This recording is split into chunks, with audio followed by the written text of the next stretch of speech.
نعم، السلام عليكم. سلام في أنت. ايوه بعد ما شاء الله الحمد لله ما شاء الله ما شاء الله. macalin horta bahasha waa sameeyey koodka maalinta iyo karzarka kusoo shubay marka kawi start from the to see what's the next for that and day lesson.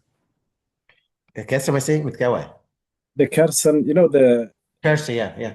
yeah. So I did that one last time. You remember that when we pressed the code of Carson was not accepting to go the VB.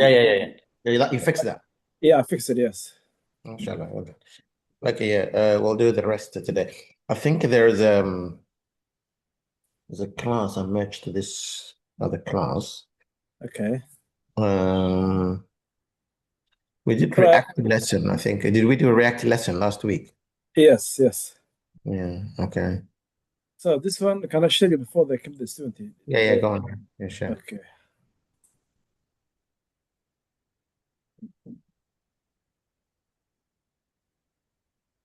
So this is the one, and when I installed that one. So when I press Carson, so I don't know if I installed the right or wrong one.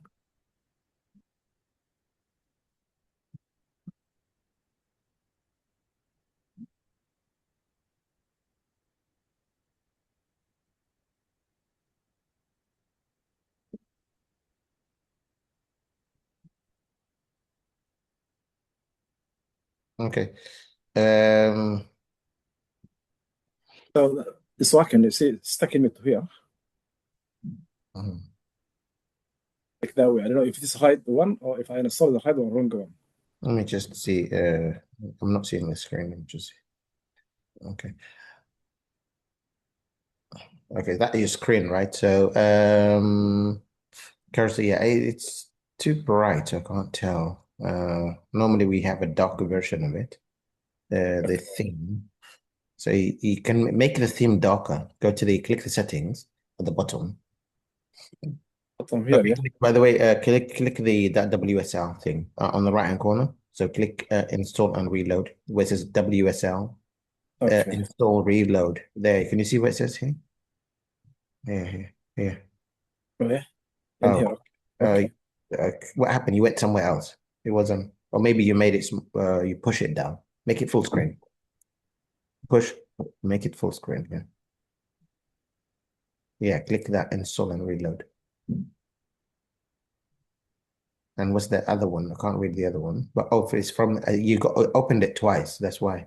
And then install reload again. I think you opened it twice. This you have opened so many times this application. Okay. Okay. So I think it's easy then to go. Okay, let us move this one. So it's better to go and Fresh from here.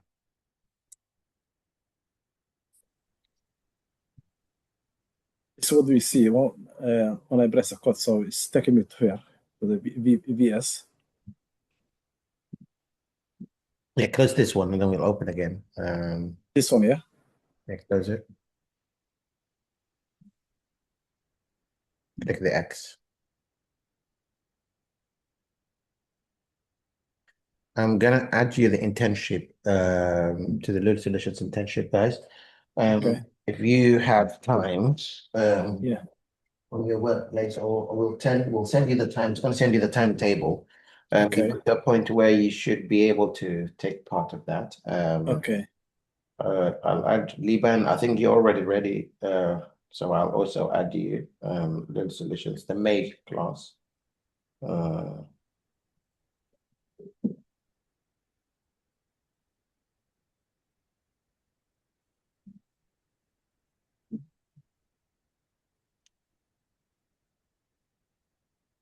Did I think I already added you. But let me Yeah. check.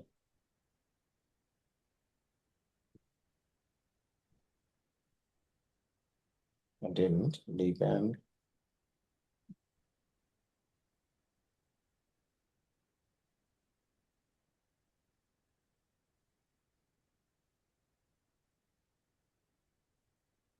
So I don't know if Cran if we choose on there. Mm, I'm gonna add both the crayons as well. So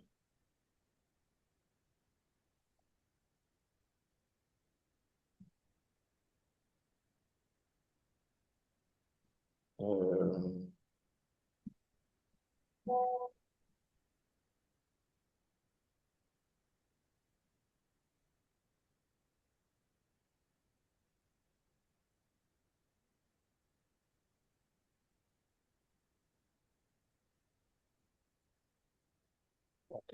one,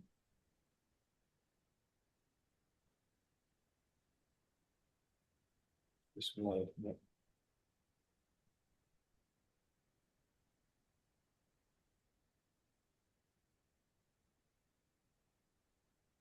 The bad is over there. The crown.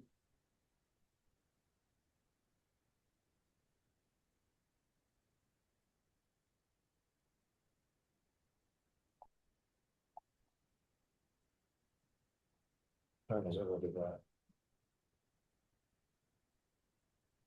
No, it's not this one. Sorry. I was talking about the internship.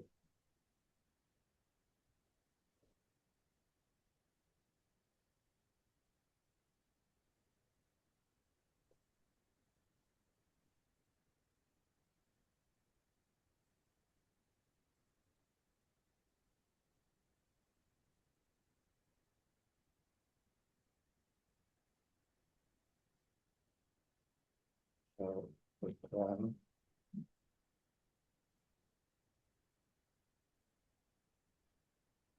I added you.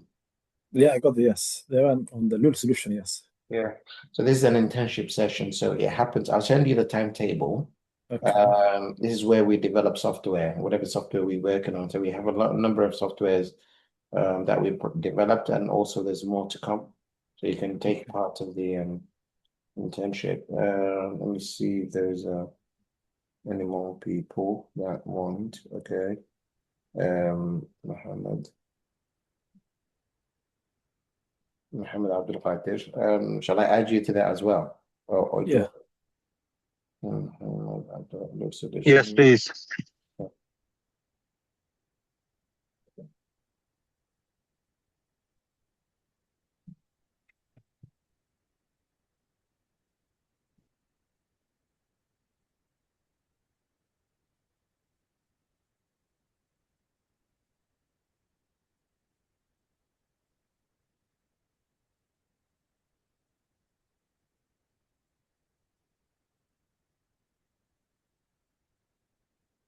They don't work well. Send me a message, Muhammad. I don't know why your number is not coming up.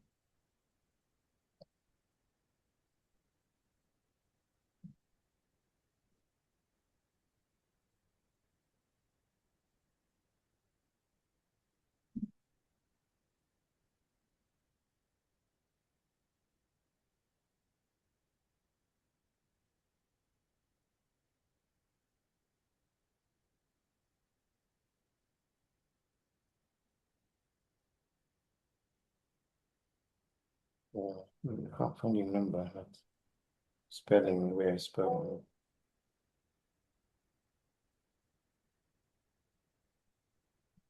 Yeah, it's easier this way. I've added a client Fozia. It's just, I think Fozia's already there. Fozia, so she's already there. Okay. Yeah, that's it. Okay. So what we need to do is let me find the timetable for this. I'm gonna share. So these days, if you have time, or you can arrange. These are what we have when we have the sessions normally. Um,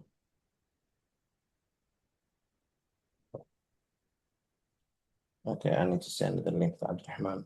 Did I not add him? Um,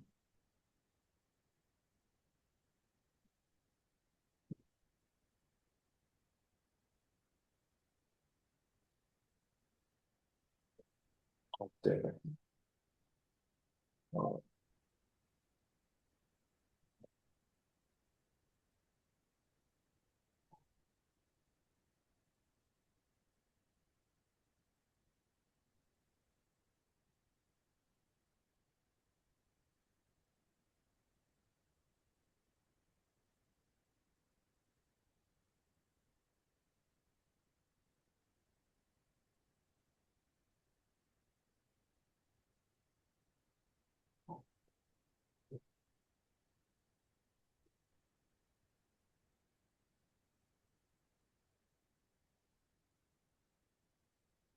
One more person around that.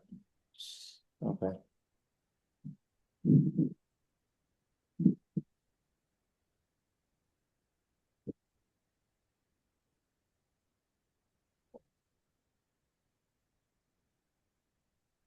Okay.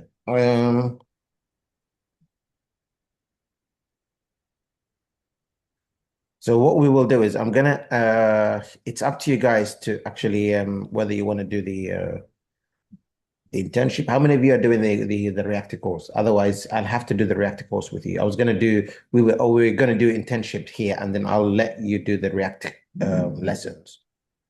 Okay, but how many of you have started the reactor course and working with that? For me, I did some. So you finished, I know that, Yeah, but yeah. I need to know Liban, Ikram, Fawzia, all of you. Do you want me to continue with the React, or do you want me to develop software with you here? Whatever we do, everything we do in the work experience, we can do in this session so that you get used to it. Or do you want to? Because what you can do is I gave you all the videos for the React, so you can do it in your own time. It's up to you. And I've already started for you last week. So what are your preferences, everyone? Man, Yeah. yeah, I've started and the last two videos I did, inshallah. I'm gonna finish by my own. Oh, that's very good then. Okay, so Yeah. for you, the work experience would benefit you most. Okay. Okay. Okay. Mohammed Abdul Qadir, are you okay with that? Can you do it yourself? Liban I've already also. completed them, Alan. Okay, that's very good then. What about Liban? Are you okay with that? Ikram, Yes, you okay? yes. Yeah? Very work experience. I'm Good. keeping the course strict. Very good, very good. So what we'll do is I'm going to ask one of you to share. I think last week I asked Abdullah to share. Today, maybe I'll ask Fawzia, can you do that? Or maybe Liban, one of you.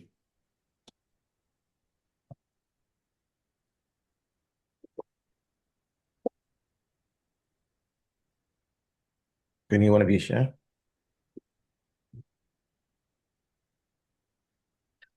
We will work on the current project we're working on. Actually, who has a MacBook? And does anyone of you have a MacBook?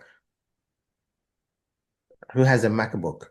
Because we need to develop iOS applications, iPhone and iPad applications, as well as Android applications. So if you have a MacBook, then we can develop both Android and iOS.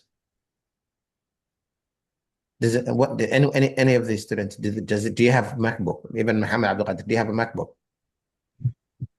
No, I use WSL. Okay. Anyone? No one has a MacBook. You will see limitation with your Windows computers and Linux computers when it comes to mobile app development. I know I've been training you as a front end developers and also back end and full stack developers, basically. So, but if you can get, you know, if you can get Mac, try to do that. Okay. Okay. In that case, then I'm going to share. I'll try to set up on my computer. Maybe I'll take advantage of this. One of the kids, an 11-year-old kid, I think 12 now, called, has generated the app yesterday, and I think he pushed it to GitHub. So I'm not up to date, by the way. My computer might not be ready for the Android development and iOS development. So what we'll do is we'll see what we can do. So clear this. I'll see if I can find some of those.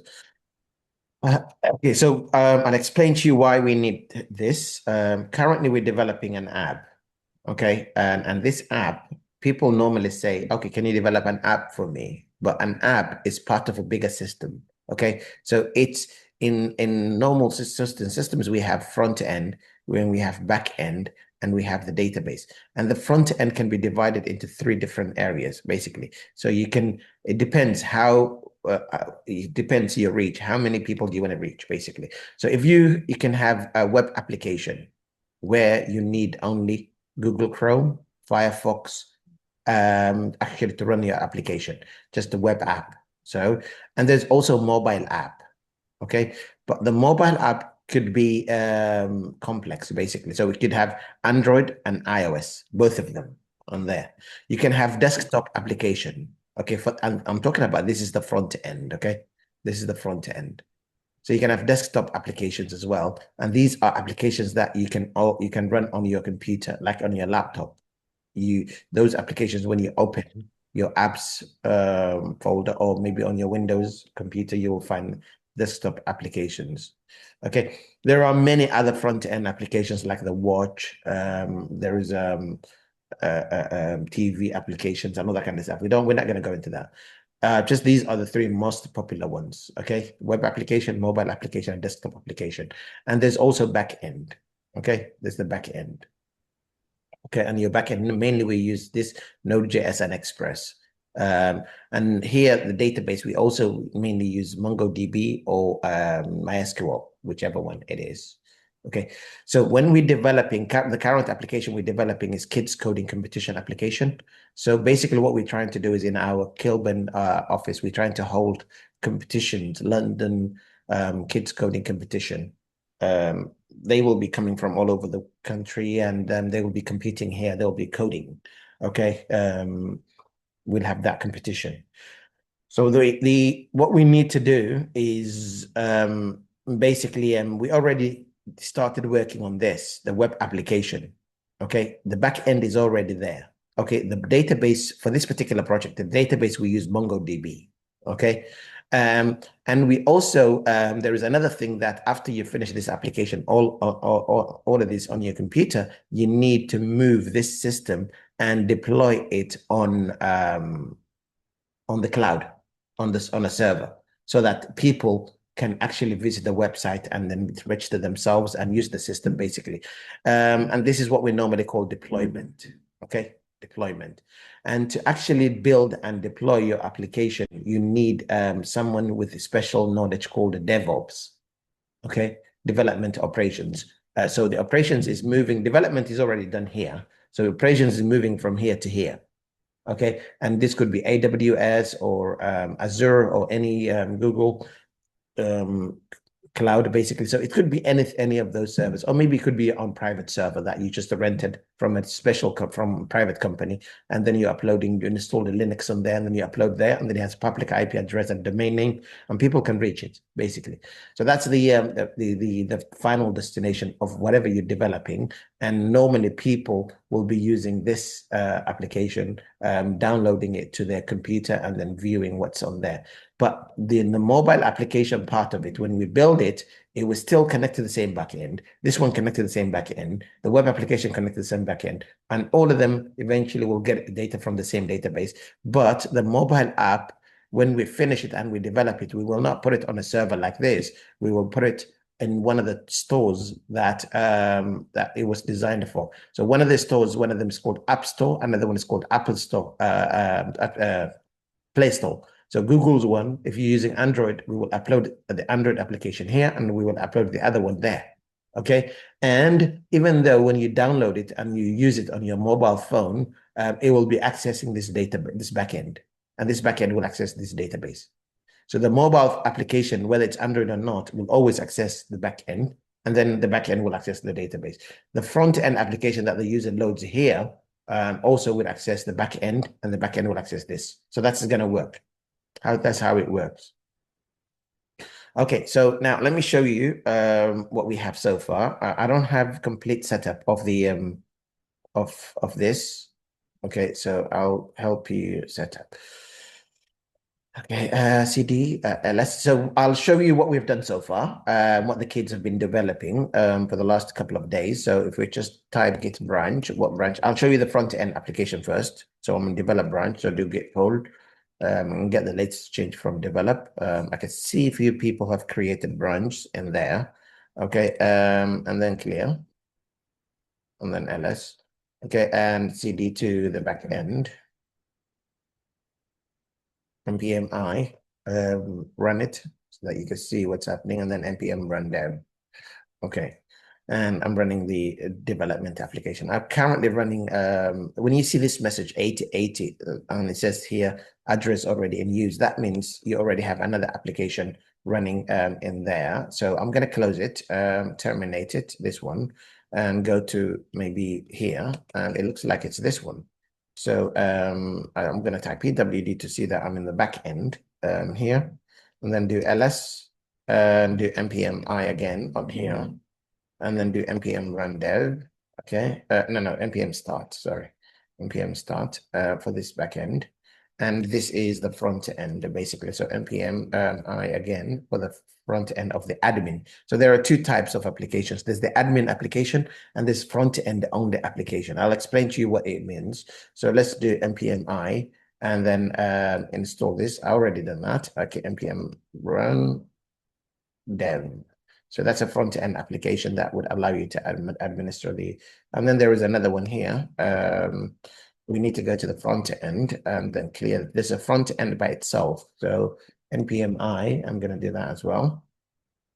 And then npm run dev after we did that. So we will see the front end, and I'll show you why we need the admin. Okay. So let's say this is the application. We go to the homepage and you can have a look at that. It says London Kids Coding Competition. We developed this application from scratch, and you guys, some of you know that.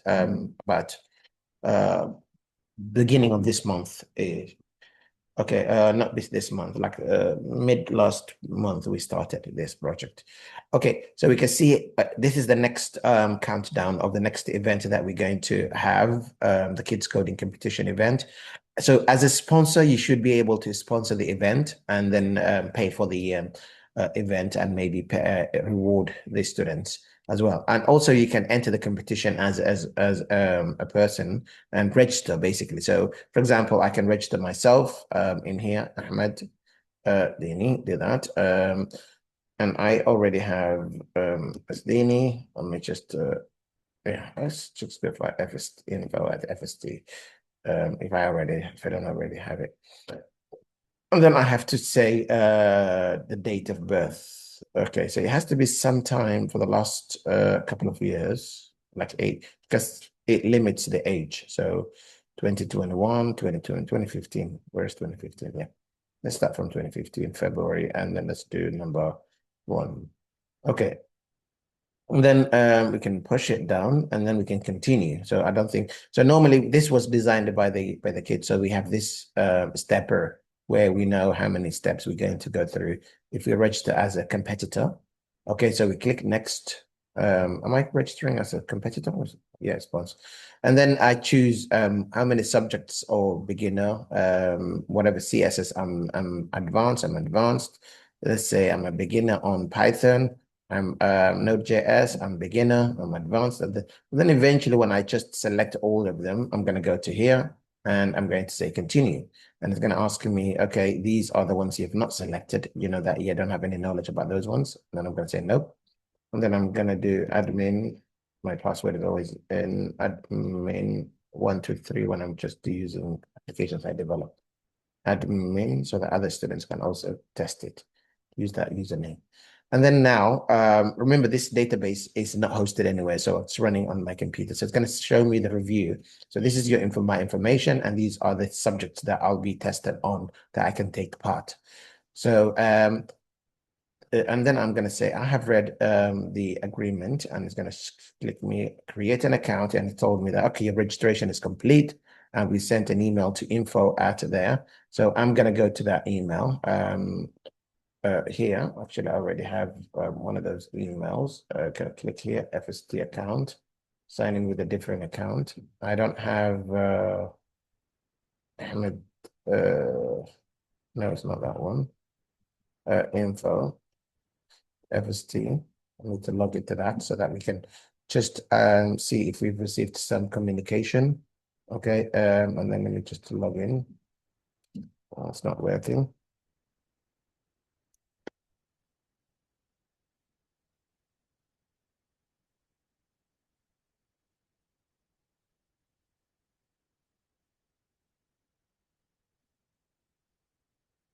Oh, why is it not working?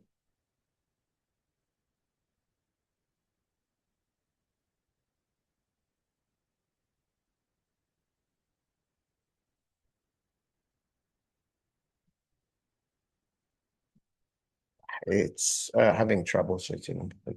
So normally you would receive an email, a welcome email, but that's the application basically. So here you should be able to see you can register as a sponsor. So this is some of the tasks have been done. Not that one. Where's the where did it go? Yeah. I can't see localhost 3000. Yeah, so that's it. So, and these are the things, and we have updated the photo and a lot of things. And one of the things we've been working on is the deployment. So the deployment is moving from my laptop to the server that it will be hosted. And this is what when we use CI/CD. This is also another name for this is CI/CD, continuous integration, continuous delivery. So you can have a look at the sponsors information and what they need to know. Okay, winners, people who won the past, that needs to be redesigned. That page is so ugly. And videos, that needs to be removed as well. And we will host the videos page from YouTube and keep it somewhere else. FAQs needs to be worked on a bit as well. You can sign in and then you would have a profile. I don't have an account that I think I created info at fstacademy.com and the password was admin 1 2 3 like that. Yeah. By the way, we need to add currently we can upload a photo to the account, so we should be able to see this is my profile, so we should be able to these are the subjects I covered. If I want to change my mind and add another subject that I've already learned, maybe I've learned the Linux. Oh, by the way, we need to redesign this page so that it works like the other one. I could just go there, and then that means 50% I've covered Linux. So hopefully Linux would come to the subjects that I click save here, and then go to this main subject. So Linux should come up here. Yeah, Linux there, 50%. And there. Okay.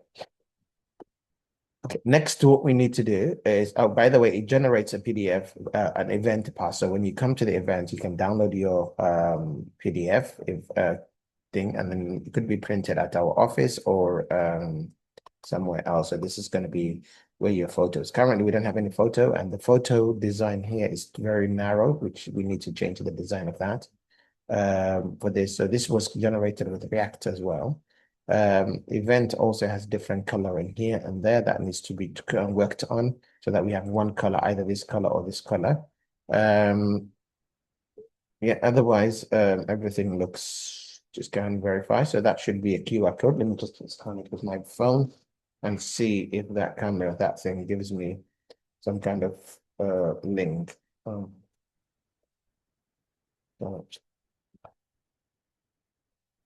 Okay, what do I scan? Okay, air photo. Yeah, go there and then scan. And then it goes to localhost.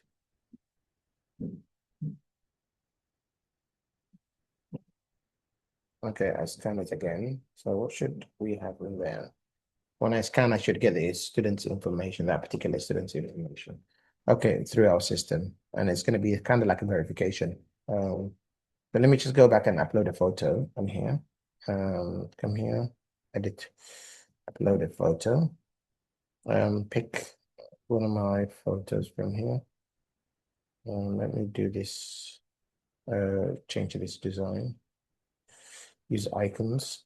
Okay. Instead of this, let me just pick my photo there. Okay, and then now it's been uploaded, and I should be able to now download the PDF file and see the photo should be added to my thing. Okay, and now I think it's okay. It's not that bad. The photo. So this is the ID card. This is the pass that they named to actually enter our premises, our building, basically to come to into the thing. By the way, this particular one, this what you see here. This ID card it was developed by an 11-year-old kid. Wallah, it's like you can watch the videos. I'm gonna give you the when we started this project, we recorded every video on YouTube. I've just uploaded the latest one that from yesterday. I'll try to upload this one as well.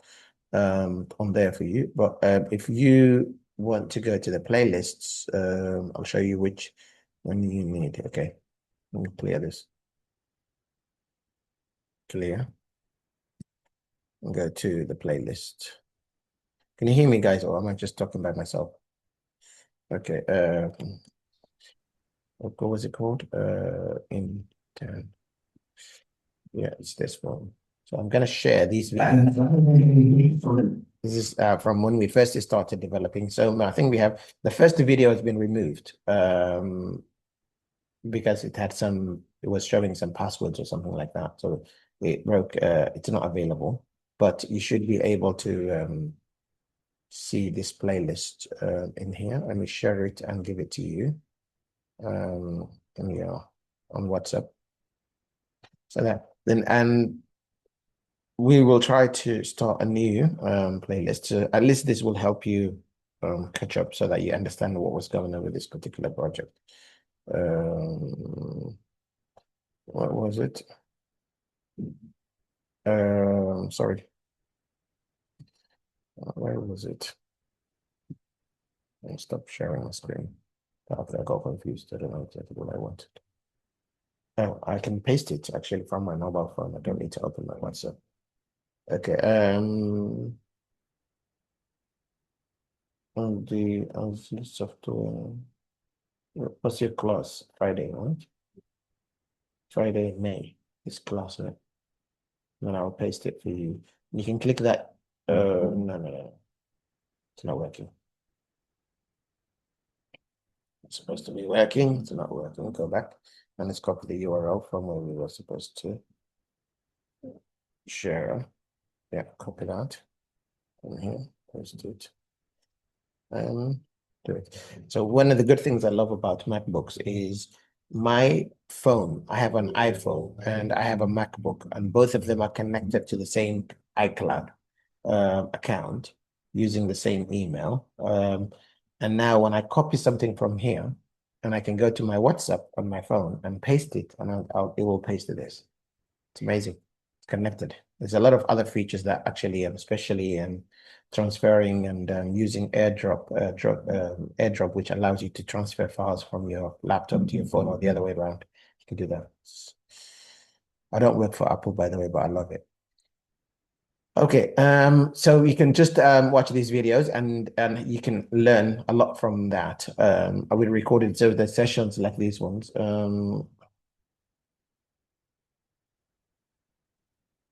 Activity is saying that.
Okay.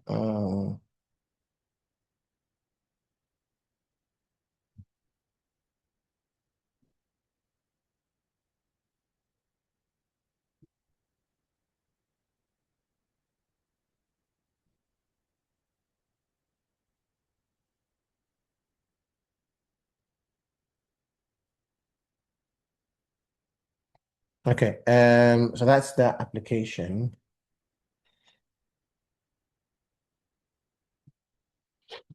Right, let's move on to is there anyone else sending me a message?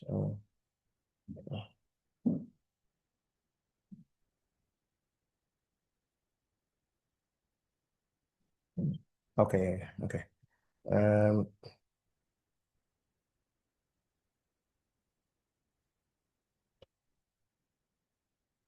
Okay, so that's basically for you to be up to date. So next, what we're going to do is I'm going to check on GitHub if one of the kids has pushed it to the mobile application they started.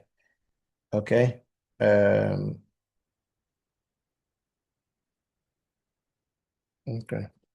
What is it we wanted? Yeah, GitHub. Okay, and then sign in and first draft doesn't work from there. I don't know. So I'm going to go to open this browser and refresh this. Yeah, and then go to, where do we need to go to? Repos. And then go to Kids Coding Competition. I can see this. Oh, there's a mobile app version for it. Yeah, there's a mobile version. There's a mobile app for it. You can see that. Let's just actually clone this. I'm going to clone it and I'm going to put it on my computer. Currently, I don't have it, so let me just clone it. So cd // to go to a couple of steps back. And now I'm back there. So type git clone and paste it and enter. So I'm downloading the mobile app. I remember you can download it and try it if you have if you want to try the Android, if you only have Windows. But if you have MacBook, you can just run both. Okay, do ls on cd to kids. Okay, kids, not that one though. Kids dash oh no, London Kids Coding Competition mobile app, and clear this and do ls and then to get branch. What branch? How many branches are there? There's only one branch, main branch. So I'm gonna do npm I. It's a React Native application. So if you learn React, you can develop web applications. If you learn React Native, you can develop mobile applications, mobile apps. Now, they are the same. The only difference is only 80%. If you learn React and you want to develop mobile apps, you know 80% of what you need to do. You just need to change only 20% of how to develop a specific, like they don't use HTML. They don't use like div h1 like that. They use actual components inside what we normally call the widgets, basically. So npm run. I think what was you can always look at here and see what commands you need to run. npm run start. Okay. So you can read about it as well. So what it does here, portal tabs and all that kind of stuff. So we will see what it's added. Okay. So I'm going to type npm run start, or npm start should be fine. And I'm going to do it like this. It's going to check a few things. So before you do this, a few things have to be ready on your computer. Obviously, you need to have your Android development environment before the application can run, or you need to have also your iOS Android development environment, like your simulators and everything in there. So what I'll do is I'm going to open a simulator first on my computer. Now, simulator is like a real phone, but it's fake. It's like virtual. Okay, so what I'll do is I'm going to type simulators here and search for Android simulators. I don't have. What's going on? Maybe it takes a long time to install it, actually. No, we don't have simulators there. Let me just see if I have Xcode then. Xcode. Now, if you want to develop applications for Mac for iPhone and iPads, you need, or Apple, you need, or even for the desktop for MacBooks, what you need to do is you need an IDE. IDE, does anyone know what IDE stands for? You need an IDE. Anyone knows what IDE stands for? Integrated Development environment. So it's a software that would allow you to write code in it and then develop applications. So like Visual Studio Code, okay, one of them, like Cursor, like Xcode for, what is Xcode used for? For mobile app development for iPhones, okay?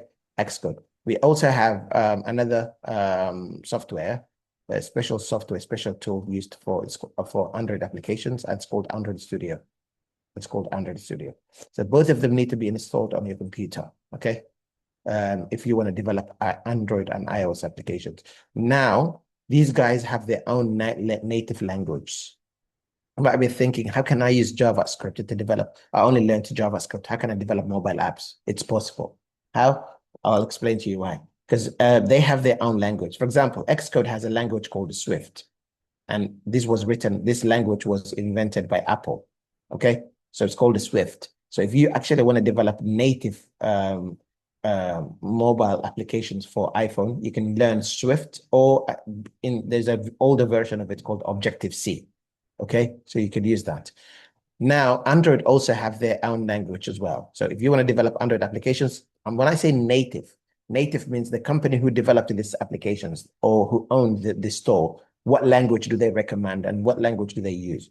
So they mainly they use a language called Java for Android in the old days, but nowadays people prefer to use Kotlin, okay, Kotlin, rather than Java to develop native applications. Okay. Now, to learn this language, it might take me a couple of months. To learn this language, maybe another couple of months. Okay. Maybe to update myself to this one, maybe another 2 weeks. So people don't want to do that. They just want to spend one time, like maybe only learn one programming language like JavaScript and be able to develop. So Facebook came up with a library called React Native. Okay. React Native. It's not a library. Actually, it's a platform, React Native. It uses a special software, which we're going to see later in here, called Expo, basically. And React Native here. You see? By the way, you might be thinking, whoa, what is this? Why do I need to learn all of these now? But you only need to learn what you've already learned for the web development. Now, if you want to go ahead and we'll do full stack development, like when you want to become mobile app developer, back end and deploy your thing, if you start working for a company, they will not just expect you to do with that. They expect you to go everywhere. Sometimes they'll tell you, okay, go and develop this mobile app. And you say, I've never done it. So go and learn it. That's what they'll tell you. And that's happened to me as well while I was working. Okay, so we use React Native. Now, React Native has an engine. Engine means a software actually inside here that actually understands JavaScript. Okay, and then converts it to the native language.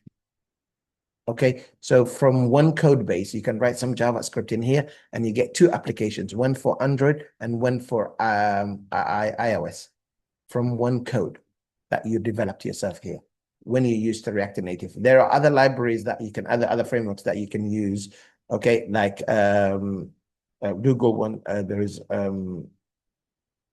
few of them that you can use. I could think of the most popular JavaScript. There's no other JavaScript, but there's other frameworks like Flutter that you can use a language called Dot. Okay. By the way, now you might be thinking all of these languages.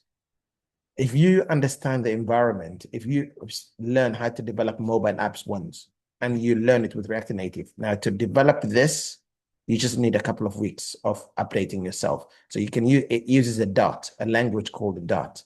Okay, React Native uses JavaScript. Okay, to actually, this uses JavaScript. Okay, but you can use Flutter to develop mobile apps, or you can use React Native to develop mobile apps. What do we call this? We call this hybrid apps. A hybrid.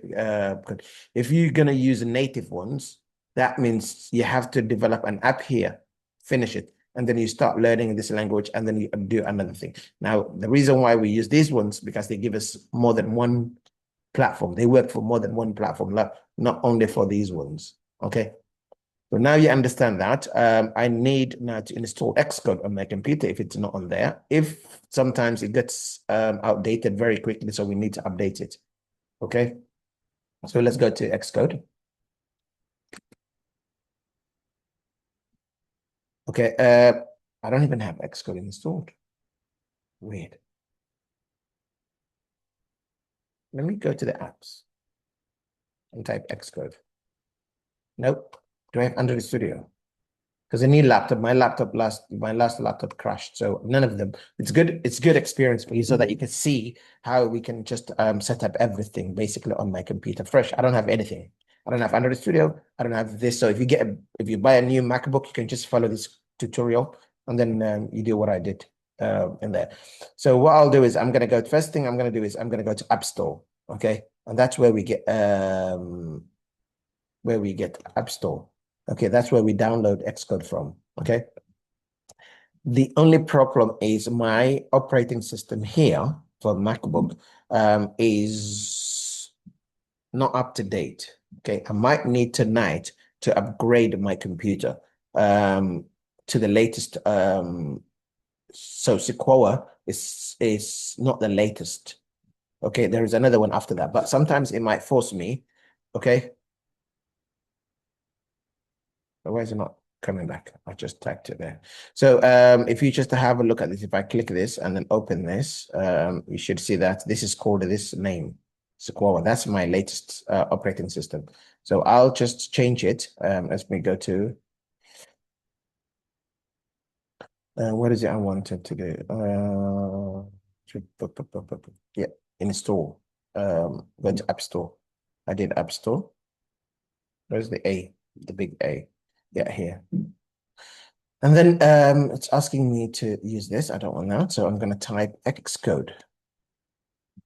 Remember, when we write our JavaScript code, we use Visual Studio Code. But when we want to generate the applications themselves that we can upload to Play Store or App Store, we need to have Xcode. Or maybe if we want to do it for Android, we need to do this. You also need a developer account as well on if you're going to develop mobile applications. You pay something like $100 a month, a year, and then they give you a developer.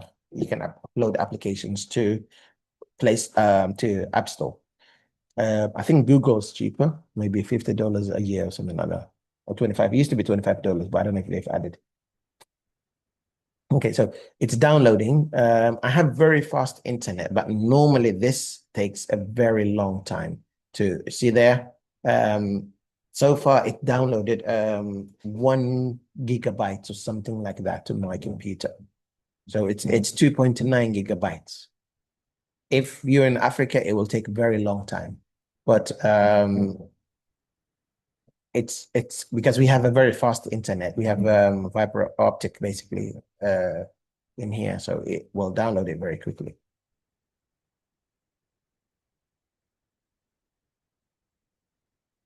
Good. So it's almost done.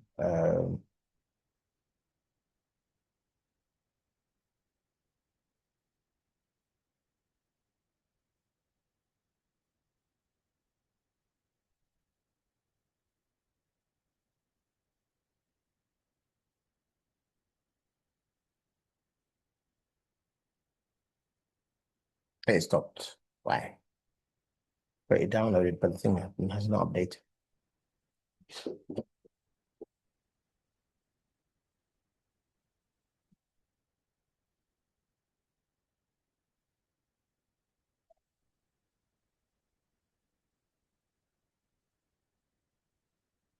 So it finished the downloading, so I started the installation. In the meantime, while it's doing this, I'm going to go and download Android Studio from the internet. So Android Studio. Now, Android Studio, you need it to download to develop Android applications, I told you. And this was developed by Google. So this is the latest one, looks like it. So just copy it, agree to the terms, check box, and then you have to know what kind of MacBook you have. So my one is MacBook with Intel chip. This one is MacBook with Apple chip. I don't have Apple chip. So I told you, if I just click the Apple sign, it says here Intel. If this your processor has the word Intel in it, then that's the one you need is Intel. You need to download this one. Otherwise, if it says M1, M2, M3 there, then you need to download the Apple one. Okay. So for me, it's this one. So I'm going to download this one. Okay, it downloads your Android Founders. Okay. We'll go to Where is it we wanted to go? Installing one of them. App Store. How much left? 13% installation. Okay. So I think the download completed on here.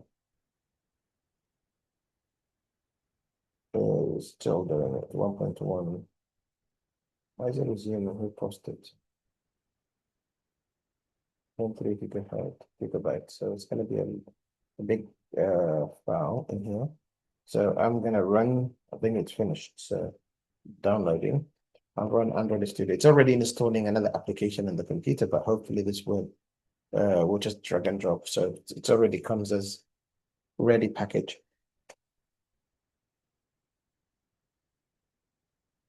.2 gigabytes. So it was zipped basically, it was compressed. But now it's at decompressed. It's not compressed anymore.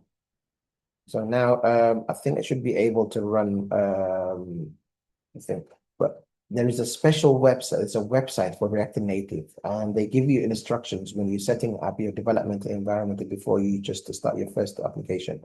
So, and this is called reactnative.dev, I think, React Native. I'm going to go to that website and I'm going to follow the instructions for different platforms. So, React Native here, and I'm going to go to getting started. Yeah. And I have to pick which platform I want. What do I want to develop for? Do I want to develop for Android? It will give you, by the way, all of them. So now they've added the function. So you can write some JavaScript code, and it will give you Android app. Also iOS app. Also TV app. Like also web application. That means it can give you HTML, CSS, and JavaScript. So it will give you all of it. So from one application, you get all of them. From there. So what we need to do now is I need to follow Android, the Android one. I'll come back for the iOS. It's not ready. Okay. Okay, continue with Expo. Where is it? Development environment, setting up the environment. Yeah, so I'm going to choose Mac OS, but also I need to work on Android. So you have to choose your computer first. What computer do you have? And then after that, so you can do Windows, but I don't know how they can access that iOS. Let me just see. Oh, Mac required to build a project. Yeah, so that's what they're telling you. You cannot use. You can use Expo Go to develop. Yeah, there is something called Expo Go, which is an app that actually will mimic, but it's not real development. If you want to do real development for that, so I'm not going to use Windows. I'm on MacBook and I want to run it on Android. So we will need to install Watchman. So the first thing I need to install is something called the Watchman. I already have Node and I have the latest code. So I have Brew installed. If you don't have Brew, you can go to a website called brew.sh.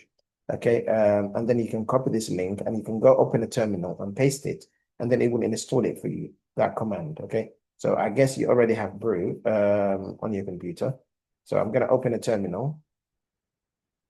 And then I'm going to type brew install. What was it that we wanted to install? Watchman, was it? Let me just double check that. Close this. Yeah, npm install Watchman. Brew install Watchman. Yeah, Watchman. So this would actually install a special application that looks, checks the files if they've been updated, and then automatically it updates the application. Okay, so it's what we normally call the hot deployment. So it's just checking. This is good because you don't want to keep pressing the refresh button every time you make some code change. So as soon as you change your code, you want the application to change straight away. The UI, the user interface needs to change. Okay, so it's going to download that application, and it's going to download. Brew is very good. It allows you to download applications to the terminal rather than using the browser. You can just use the terminal to. You have to type Brew install. This is only special for MacBooks. If you have Windows, you have to manually download it from the browser. If you have Linux, you can type apt sudo apt install Watchman. from the terminal.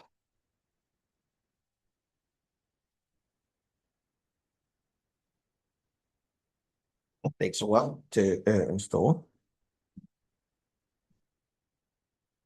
So the first thing is we will follow the steps that are declared on the website, the React Native website, okay? What was the second step? Let's go to, so once we do the node, and the next thing we need to install Java on our computer. Now, Java is a language that Android was developed with, okay? The main language that Android was developed with. So if you want to run JavaScript applications, you need Node.js, you know that. If you want to run Java applications, you need a Java SDK to be installed on your computer. If you want to develop, if you want to do some development of that. So I need to copy this brew as well. So because I wanted to install that brew, get the path where the yeah. So that's fine. So when it finishes, this still downloading. When the cursor returns, that's when it finished. So it's still installing something. There's a lot of setup, but if you get used to it, so it's something you do once, and you might never need to do it again.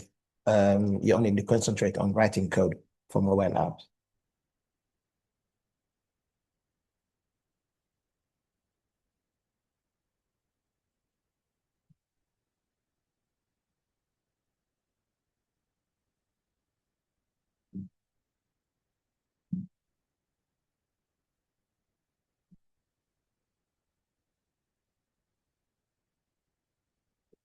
Okay.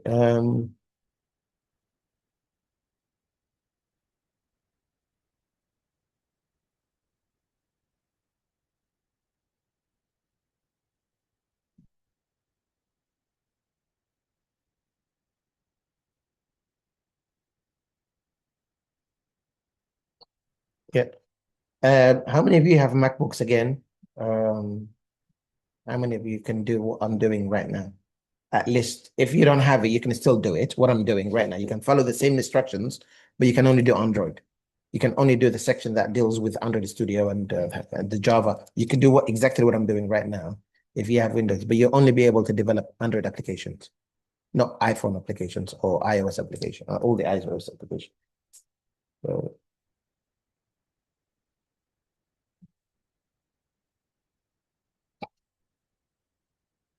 okay, that has finished. The next thing I need to do is install Cask Zulu.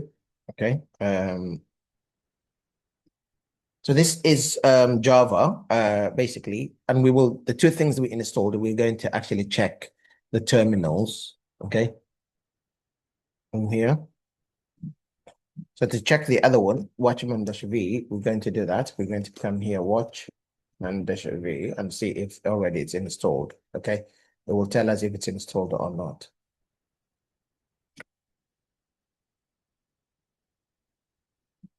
Because it finished, so it should show us we open a new window.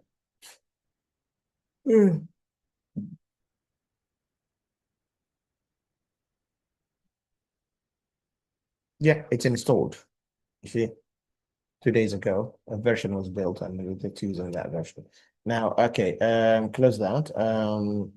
We also need to check our Node.js is there. So we should have Node version 24. If you don't have that, just to make sure you upgrade it using NVM. So do sudo NVM 24. That's all you have to do. Then we will install it for you. Okay. I think that you don't need sudo. Just check without sudo if it allows you to. Okay, that's that one. Close this window. Okay, it asks me for my laptop password, so I'm gonna enter my laptop password.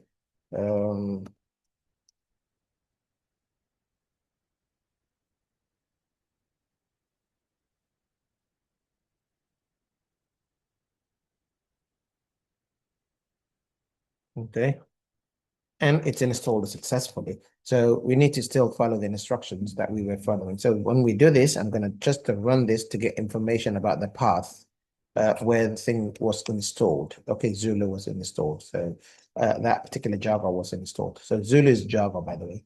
It's a version of Java, version 17. So you just enter It wants me to accept Xcode license. Before I could do that, in here. Okay, so I'm going to do that and accept the Xcode license. Enter. Highlight this, right click, copy, and then paste it. Enter. Okay, it's accepted it. So just see, it's going to open a pop-up that would allow you to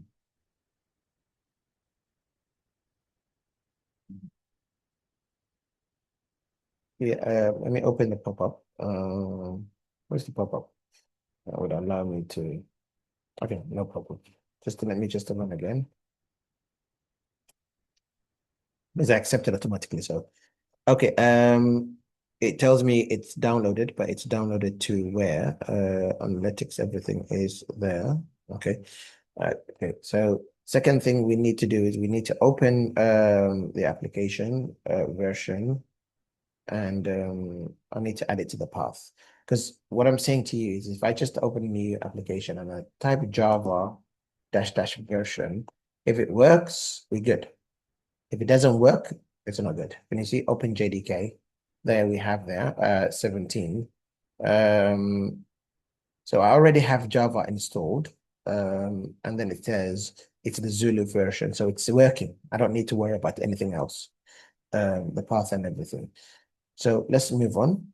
Java is developed, is ready. You need to do this, by the way. If you use the buffer steps, JDK will likely locate your. Okay, I can just type here. Actually, let me check this. I'm gonna copy that path, library and all that. So let me just see and type ls. Let's see if Java was installed in there. So I could see Java was installed in there. And what I'll do is I'm gonna copy this and put it in my path just in case this was temporary. Sometimes Java, you see the Java home there is required in your computer. So you see there's a variable called the Java home. So if it's not set up, it's not gonna work for you. Okay, so we need to copy this, and we need to go to the path of. So if you just type pwd to see where you are, see where we are here. We're here. So if I want to set my path, I need to go to this folder here, that CD. So I can just type by going CD only, by just typing that. And then now if I just ls or just clear this and type pwd, you know we're here up to there. So what we need to do now is I need to check how many hidden files are here.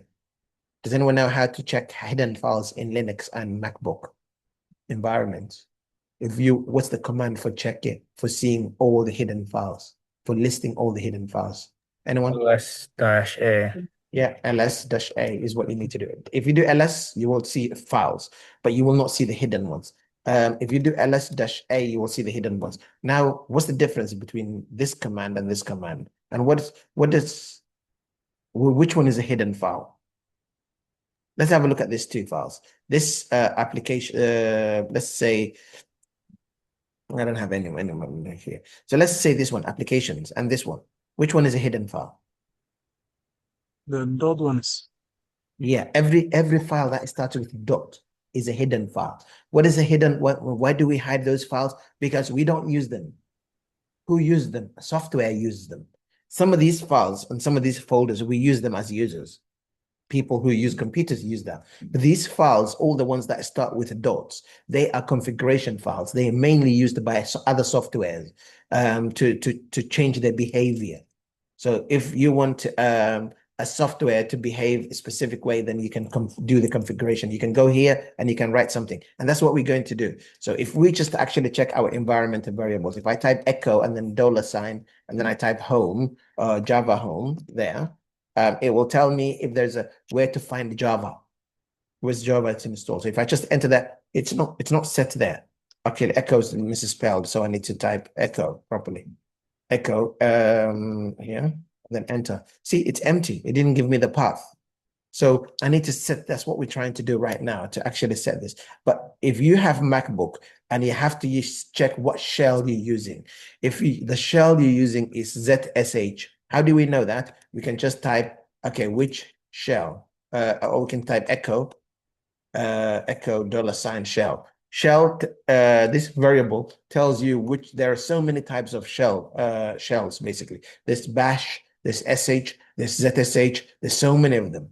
Okay, shell, and then you will see which one is configured for your computer. So if you enter, then you can see if it starts with bash there, I think you could use the bash version. The bash was also configured to actually look for this file if you can't find any configuration file. So there's no profile underscore something like that dot profile. So we can use this one. You see this one here, z dot. So let's open that file. I'm going to nano it. I'm going to use a nano to open it. It's in my home. I don't need sudo. If a file is in your home, simple rule in Linux is you don't need sudo when you see this symbol. You see the flag that you see there, the home flag. You don't need to do sudo because sudo means I need permission. Do you need to ask for permission to do something in your home? No. But when I go outside, if I want to just to maybe destroy somewhere or build somewhere, then I need permission. But when I'm home, I don't need permission from anyone for my home. Okay, so that's why we don't use sudo. We just start with the normal command. So we type nano, and then we type zsh. I'm talking about this file. See this one there. Okay, rc, and then enter, and then it already has a couple of things basically. So I can see where we put any command in here. If we export a command in here, that means you're telling your operating systems where to find the software. Which software are we talking about? In the path, if it's in the path, I think we don't need to worry about the path here as well. But let's just actually do Java home in here. So I'm going to scroll down all the way to the end and then enter and paste it. So my Java home variable now is set up. There's another variable called path in here as well. You can see that. Okay. In there, I could just also type this, copy this and put it inside. Where's the Java home? It starts from there. The path mainly starts from there. So just copy this. And I also need to add it to the path. So what I'll do is just before I type this, I'm going to type a full colon there and I'm going to paste it. But this time I'll do /bin. Okay, so home bin. Bin is where the folder, where the files are. So okay, and that's that one. That's good. So my Java home is good. So Control X, and then I'm going to do Y, and then enter. That's saving it. So now if I just do echo Java home, it's not going to work again. Does anyone know why? If I do that, it's not going to work. Why? I added the entry into there. Why is it not? Why don't I see the path? Anyone? You know how the operating system works, right? You have to update it. Yeah, you have to source it. Update the shell. It will work when we restart our computer. If I restart my computer now, it will work. But I don't want to restart my computer. What's the softer version of saying that? Hey, update all the registries. And that's how to do it. That's called sourcing. We just to do source.zshrc like that. Okay, .zshrc, enter. And then now if I just go back and then echo Java home, then you can see that the path is here. Basically what it's saying is, where do I find, why do we need the path? Why do we need the environmental variables? Because some softwares, when they get installed on your computer, they might rely on another software. So one software cannot communicate with another software directly. In the middle, they have the operating system, like Windows and Mac OS. So what you do is you can register with the operating system where to find that software. So one software asks, where is that software? By just mentioning the environmental variable. You remember what was the environmental variable? This one. It mentions Java home, and then it gets this. Now it knows where to find that software. That's why we use environmental variables in computers. Okay, so let's move on now. Now that it's configured, let's go continue setting up. I'm going to go back and I'm going to see if the Android Studio has where is it? No, where's the Android Studio? No, not Android Studio. The A one. What's it called? App Store. Xcode is ready. I can see that, so I'm going to open it. Okay. It's good. Now, this is why I tell people, if you have a look at my computer's specs, by the way. If you have a look, if you click the Apple sign and you click about this Mac, if you have a look at the specs of my computer, 32 GB RAM. Can you see there? It's 32 GB RAM and it's i9, the Intel i9. It's very fast. It's a MacBook. It's very expensive, but if you get it for this year, for example, 2019, this laptop costed me, my old laptop broke, so which costed me a lot of money, like £4,000, and then I bought this one a few months ago for £400, which is less than $500. Okay, so you can get this kind of MacBook. And why am I mentioning this to you? Because you don't have to pay a lot of money, first of all, for a MacBook to get it. Secondly, what you could do is you can run any program. You see, I run Xcode. Xcode is very heavyweight application. It wants me to download a couple of things: iOS 26, macOS. Where do I need the macOS built in? Okay, yeah, that's it. So I need to download iOS 26, and we don't need, if you need to develop applications, you can download like watches and TVs, you can download there. But all I care about is now iOS 26, which the new iPhones are now running, like iPhone 17 and all that kind of stuff. They're using this iOS, but I can download older versions as well later if I want. So I'll let it download that. Okay. And while I'm working on the other thing, so it's going to save time for us. The other thing I'm showing you this is because there's so many applications running on this computer right now. So I could just go to the activity manager and have a look at this, basically, activity monitor, and be able to see how I'm doing. So if I see that I'm running out of memory or something like that, I could just, but like there's it's using even cached, basically, cache using. So the physical memory is 32, and I'm using up to 21 gigabytes. I'm not even anywhere near it, basically. So if I was using 16 or something like that, I would not be able to open all of them at the same time. Remember, we have the back end, we have the database, we have so many things running on our computer. Yeah.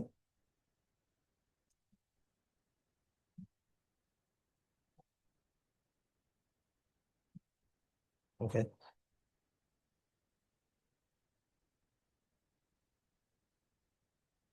Okay, so C agentic coding in action. Okay, continue. Okay, what's the next? No. Okay, so okay, let's close that.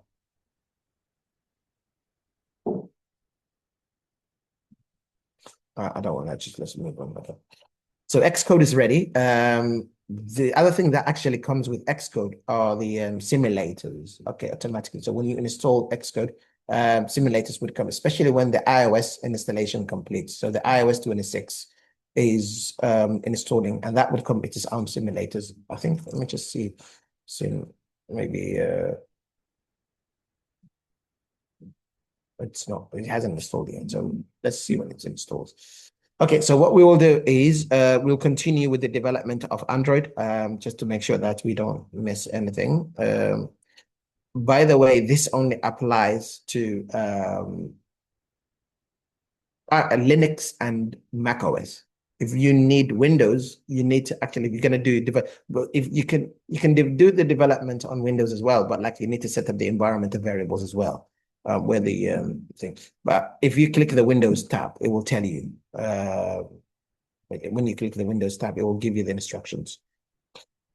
So we've installed that. The next thing is Android. It's telling us to actually download Android from Android Studio website link, which we already done. And then we need to install another thing called Android SDK. Does anyone know what SDK stands for? SDK.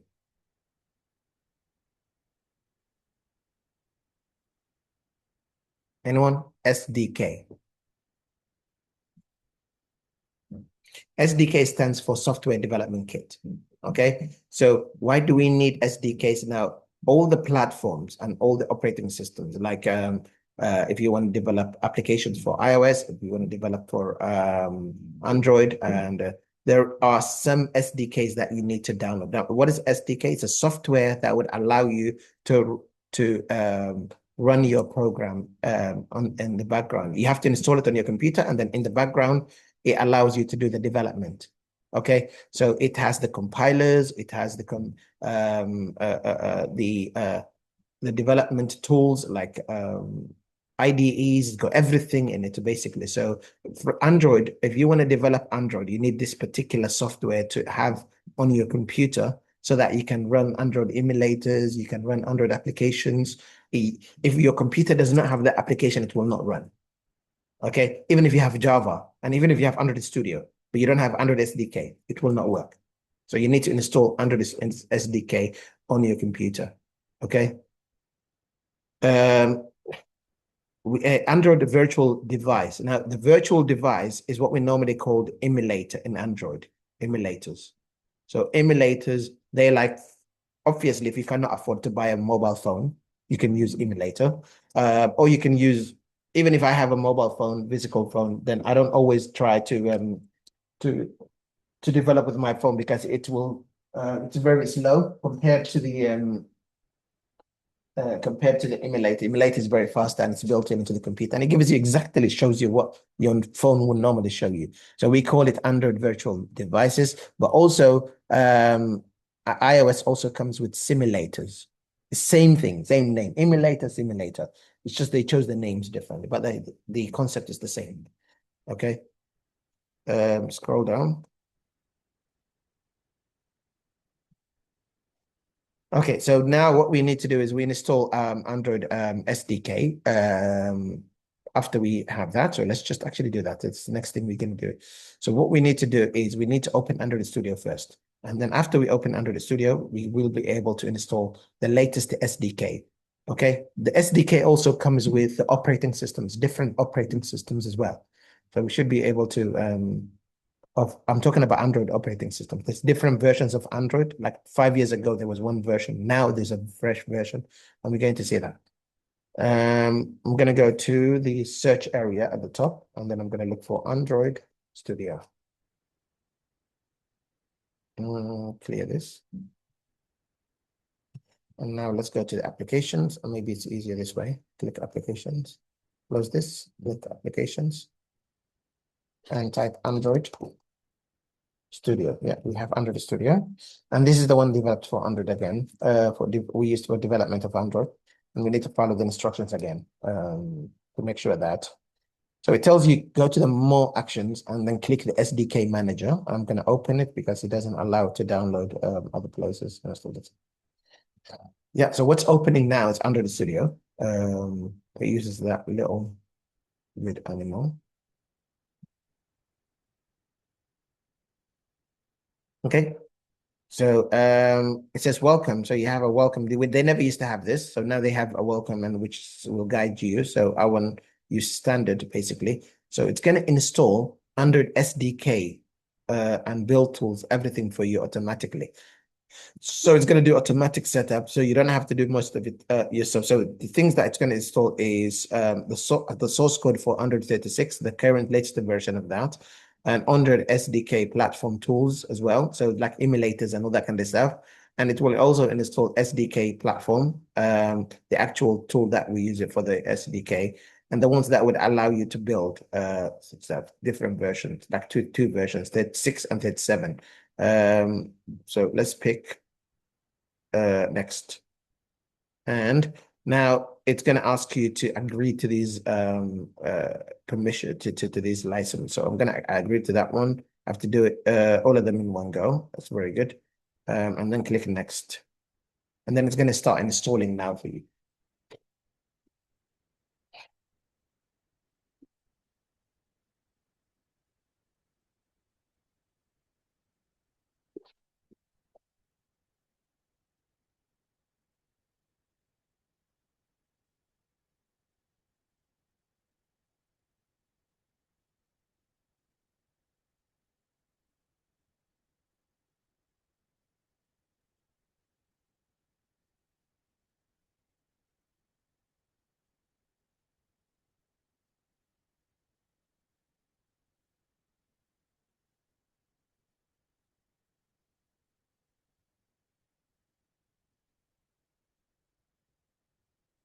I'm mixing both of them. It might be difficult for you to follow because you need to know when we're dealing with iOS and when we're dealing.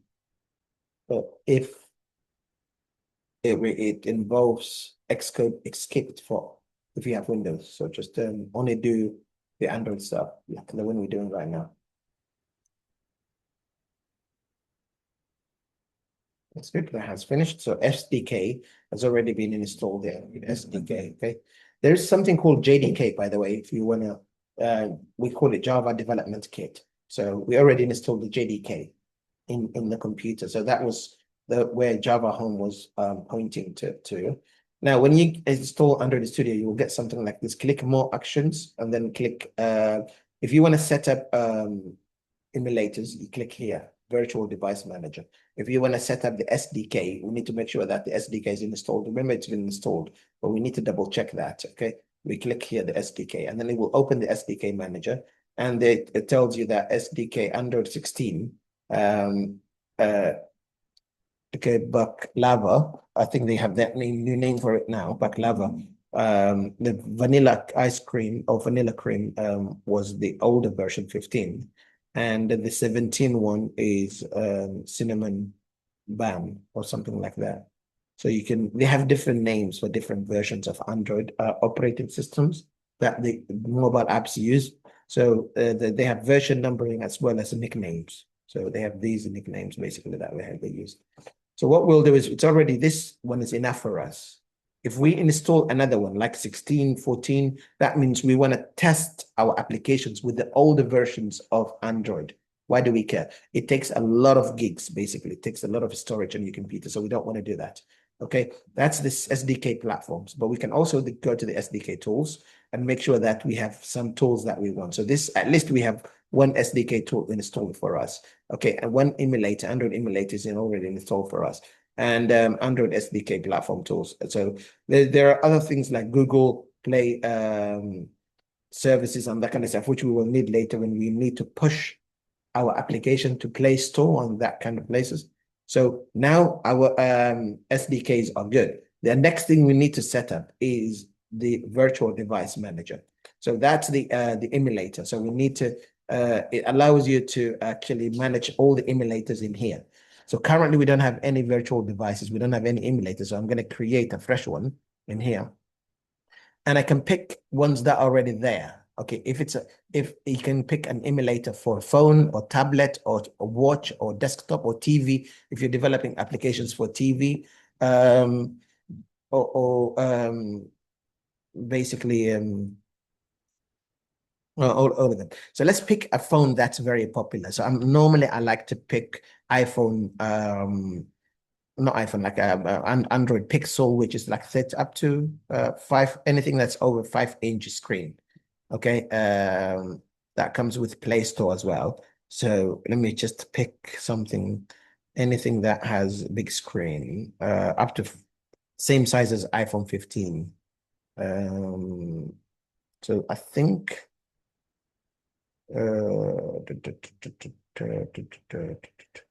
that's 2.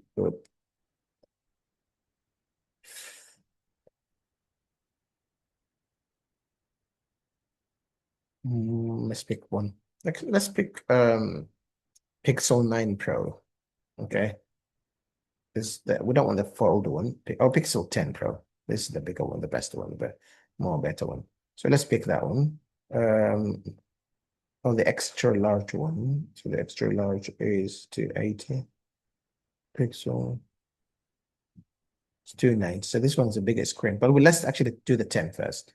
And here it tells you how big you want your screen to be. The device name, we'll call that name, and the operating system that it's going to have. And let's just set it up and just type, it says confirm to download. Yes, I want it to be downloaded from the internet for me. Okay, so it's like phone that you can use it for testing.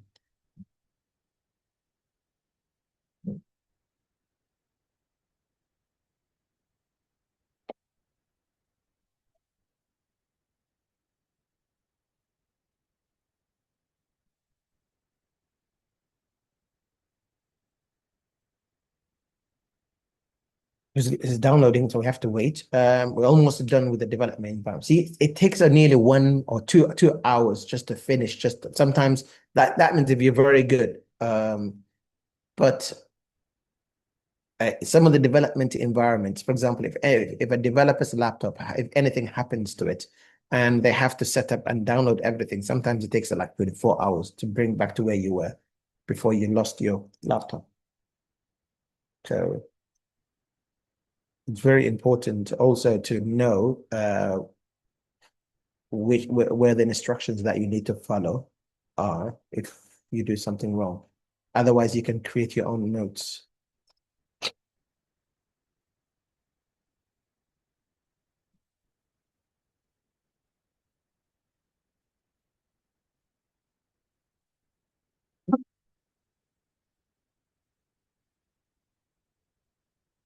Okay, this has finished now, and we should be able to launch it.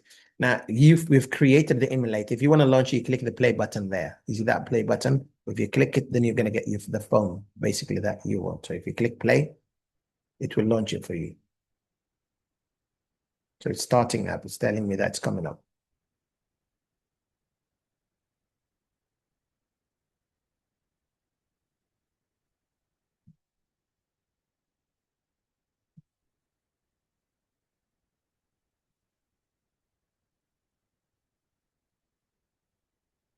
First time you start it, it might take a few minutes, like a minute or something like that. So you have to wait. If your computer's fast, because my computer's doing a lot of things, normally it would have been faster. So this is the phone that we have. And remember, before you can develop an app, you need to have a phone, and you need to have needs to have an operating system, as if you just bought it from the market, and then you can start developing apps for it and test it. So we can't use a normal phone, so we're using the emulator. It's loading.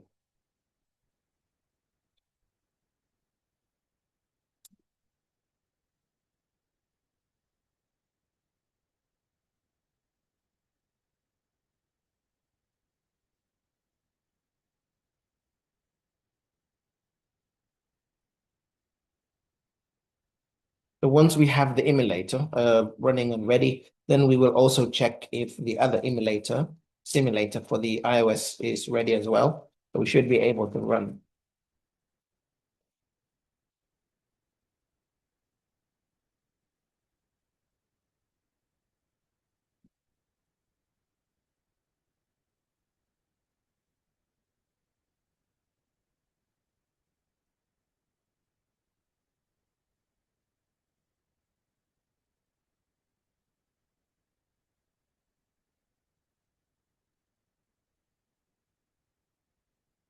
Okay, let's now check while this emulator is loading. It takes a while for the first time anyway. So we need to go to the Android one and see if everything, iOS one, and see if everything is open. So go to the Open Xcode. And then if you go to the files here,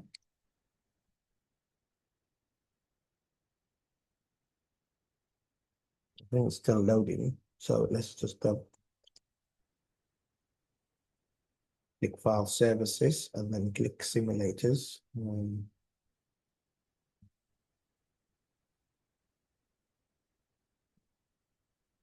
It's not there. Wait, where was it here? Xcode. There this is. Okay.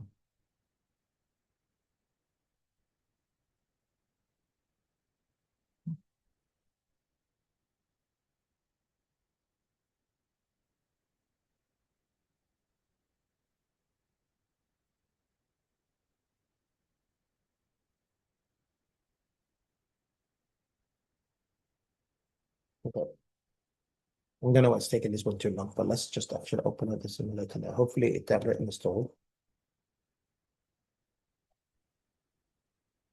This didn't get updated, maybe. So we're going to go here and type simulator. Sorry.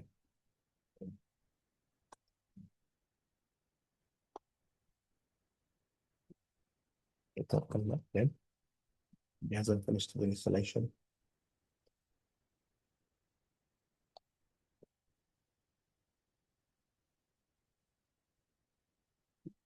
Extend notification. What was it?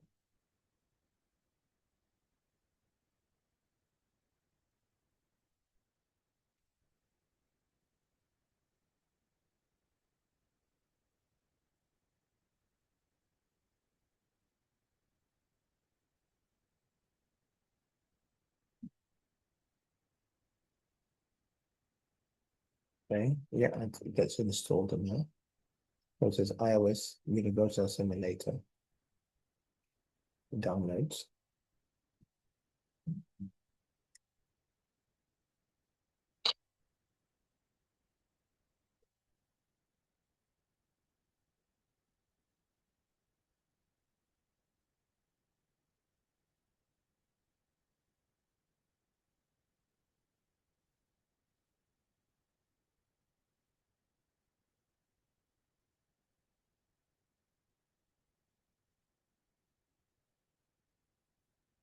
Okay, and that one's there.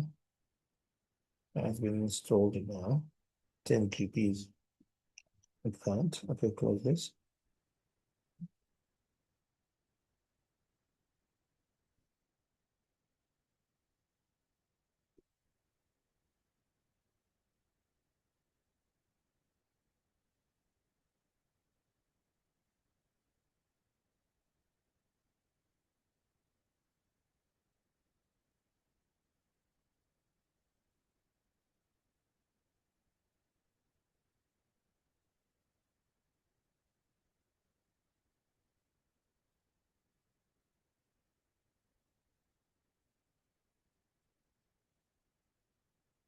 Open iOS.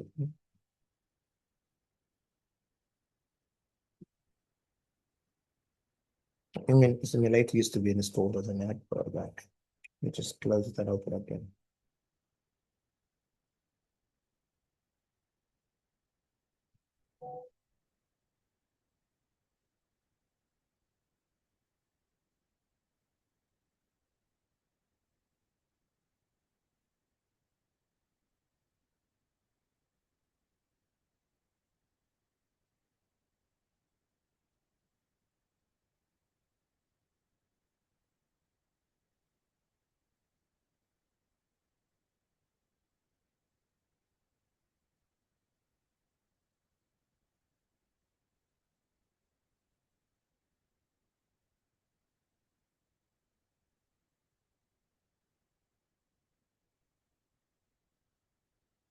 Close that.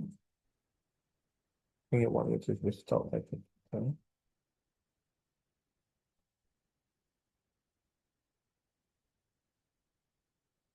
Okay. But what I'll do is I'm gonna go to my application. So I'm assuming that it's finished downloading. I can't properly see it. Go to here and go to where it was asking, where shall I run? So I'm gonna say, if I press A, means run under the application. Remember when I first started the application, I did npm run start. And then now it's a React application. It's asking you, where shall I run? Shall I run on Android or shall I run on iOS? So I'm gonna say run it on iOS. If I press I, so I'm gonna do I, and it's gonna ask me, you must be fully installed before you can continue. You must, if this message still appearing after installing Xcode, you need to finish the installation. So I remember we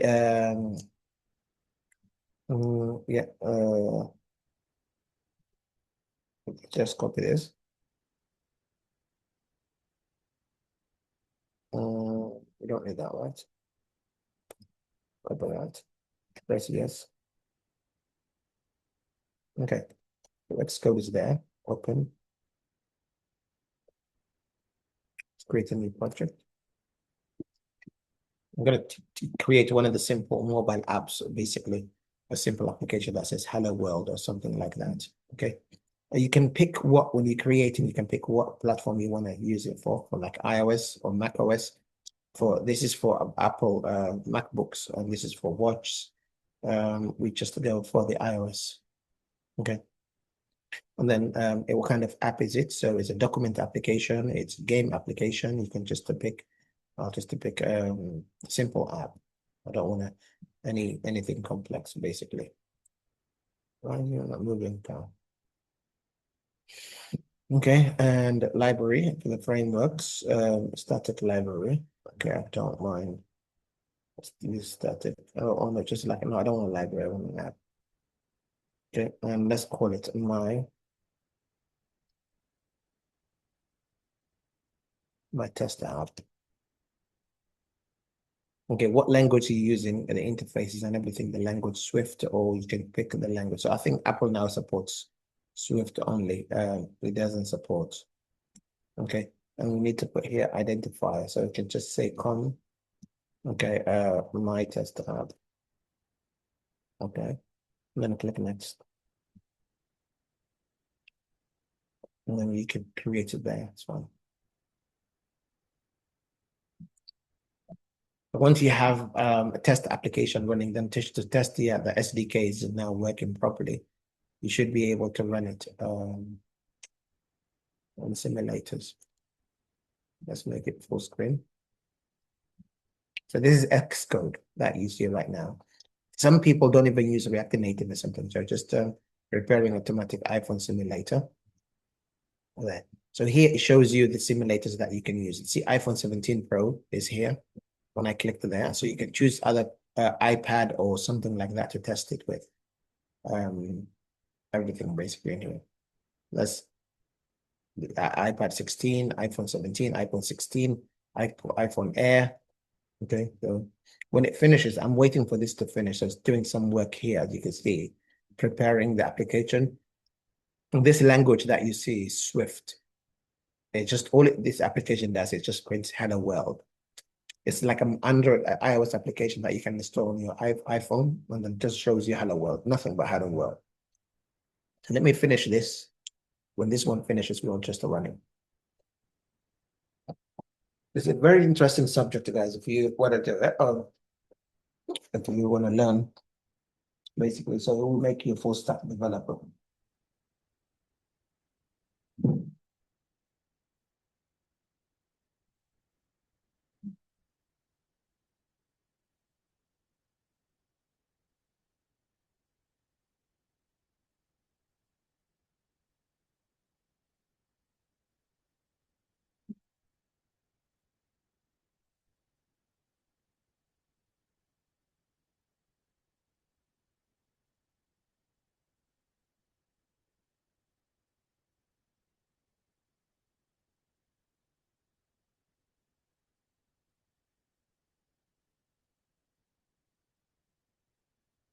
Okay, has it finished or is it still running yet? Indexing.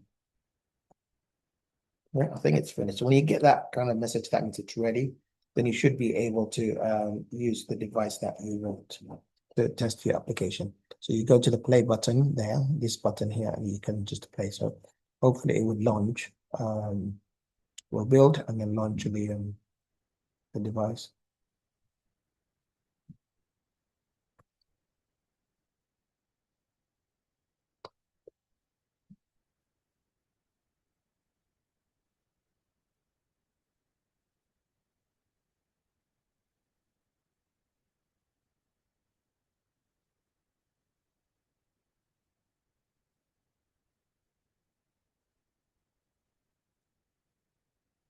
My computer now is struggling because there's so many applications are running.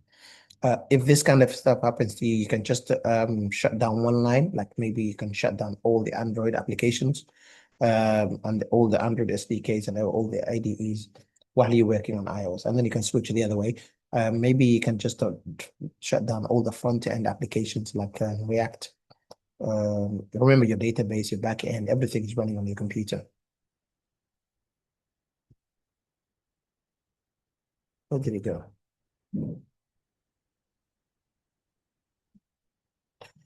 Yeah, so we have the iOS iPhone 17 simulator running, loading with the iOS. We also have the other one, the Android one here on the left-hand side, ready for us.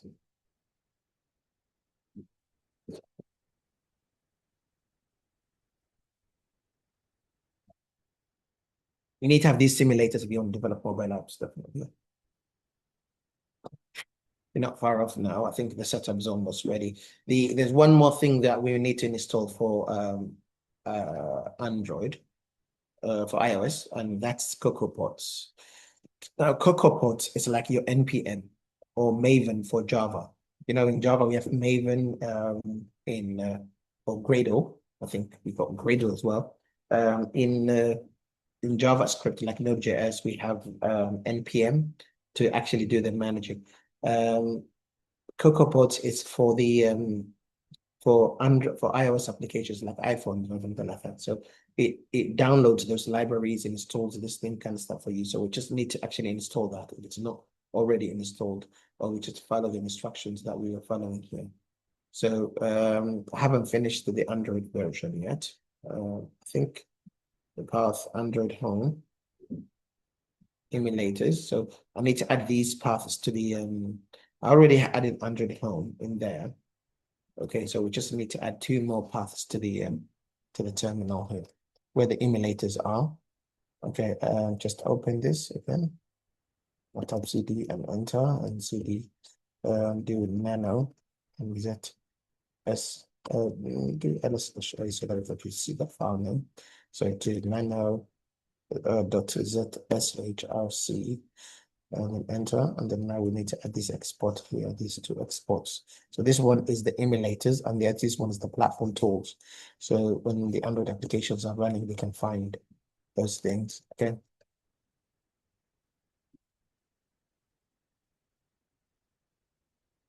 Okay, and now what else? Okay, so okay, the Android application is running, is ready, but still didn't run the application. So the iOS application is almost ready.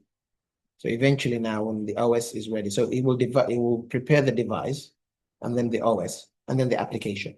That's in that sequence. Okay, run source, yeah, we've done that.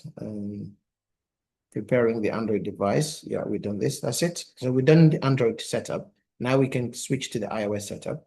And we already installed the Watchman in there. We installed Xcode in there. We just need to make sure that the command line tools are enabled in here, like the Xcode 15 there. You see where it says command line at the bottom on this side.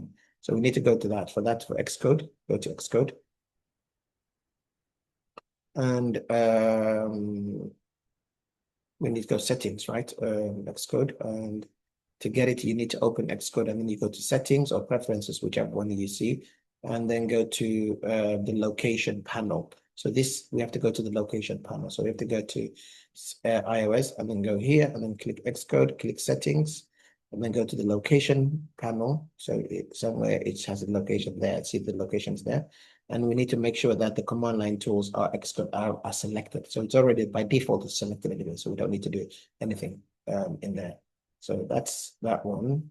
If we do that, okay, we still following with the setup. We need to install iOS simulator. We did it. Xcode settings platform, then click icon and select iOS options. Okay, next thing is CocoaPods. We need to install CocoaPods. This is what I was telling you earlier.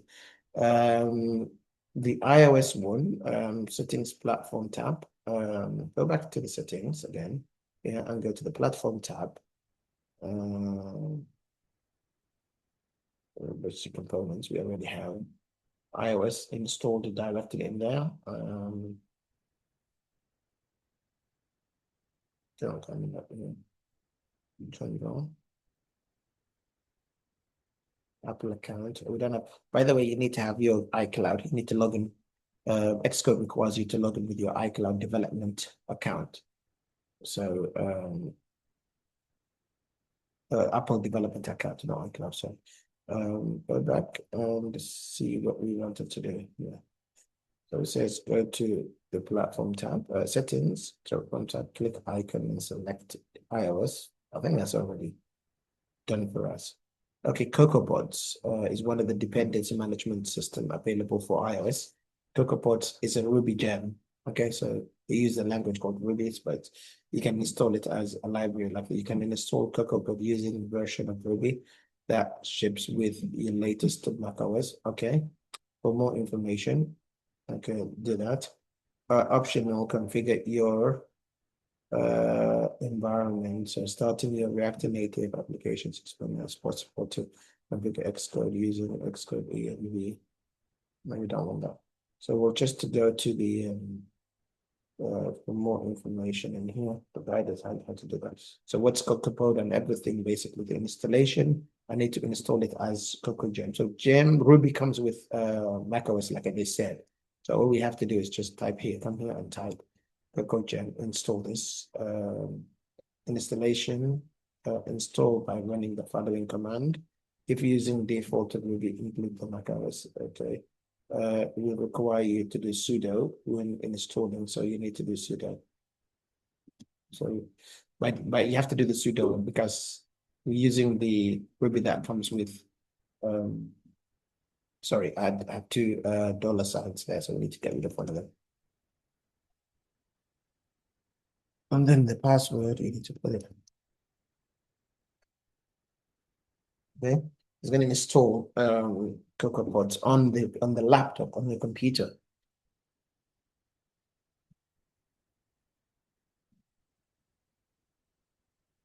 It'll take a while to install that. So sudo less. So if you don't want to use sudo, you do that, export path.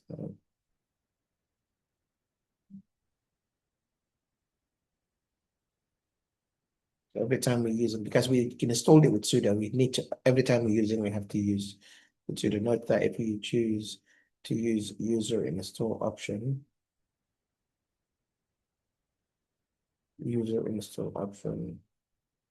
gem rich CocoaPods. Okay.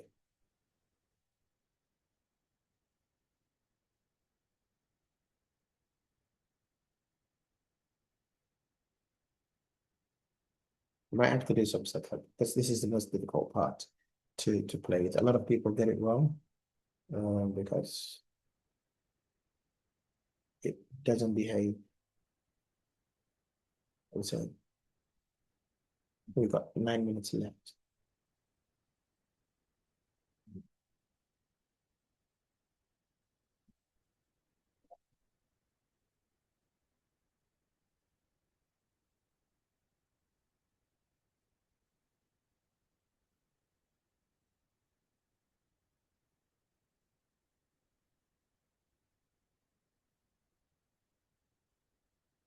Teacher, Yeah.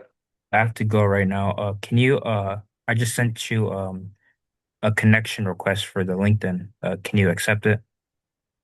Okay, interesting. I'm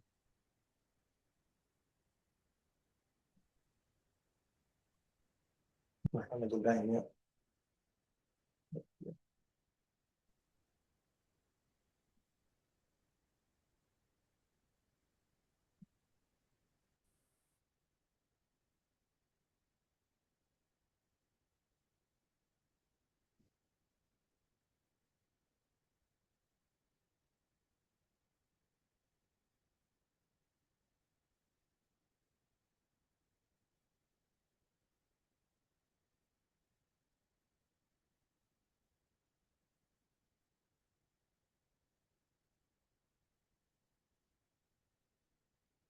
Have I accepted?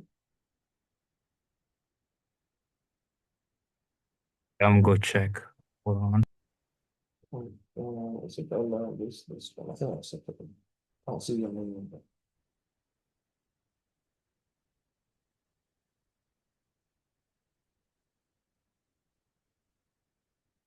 Yes, you have. You accepted it.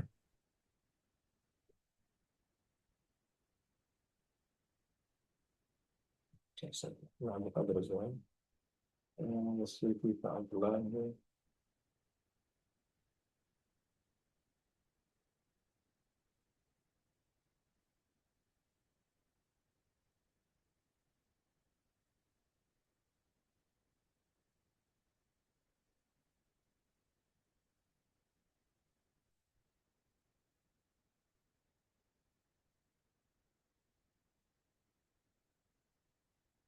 Good. Okay, so let's see if this is installed. Yeah, it's installed. So we do Cocoa, okay, so pod. So when we're running CocoaPod, we use the word pod-v to do that. It's not installed in here, so we just open a new window, type pod-v. It's not coming up still. Okay, we might have to do Sorry, this. I just wanted to ask, do we need to be given access to root solutions to be able to pull the Yeah, to clone the app? on GitHub, yeah, on GitHub, yeah. You Yeah. need to send me your username. I need to add you to the list of people that can clone our code and work on our projects, basically. Yeah. Okay.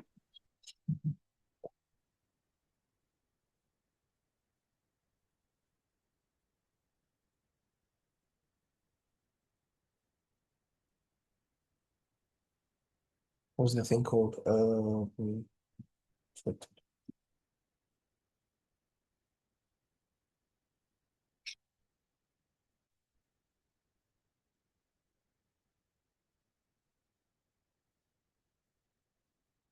Always type sudo every time because I don't want to type sudo. Sudo pod.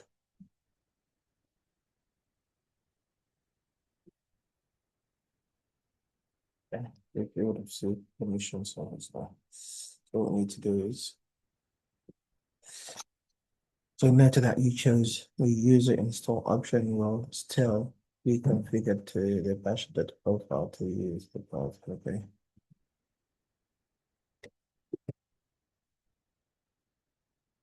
So it's done.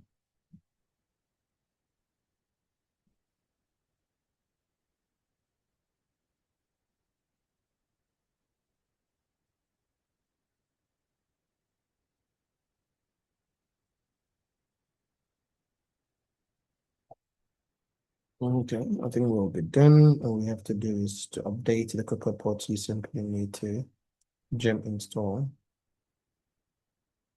the pods. We'll install the pods free. I think that's it. You just need to open your window then. Let's see if the see this application now started to run. Hello world. So we've developed our first iOS application. That just all it says is hello world with an icon on it. So if you want to see the code for that, you can just go to Xcode and see how this application was developed with Xcode.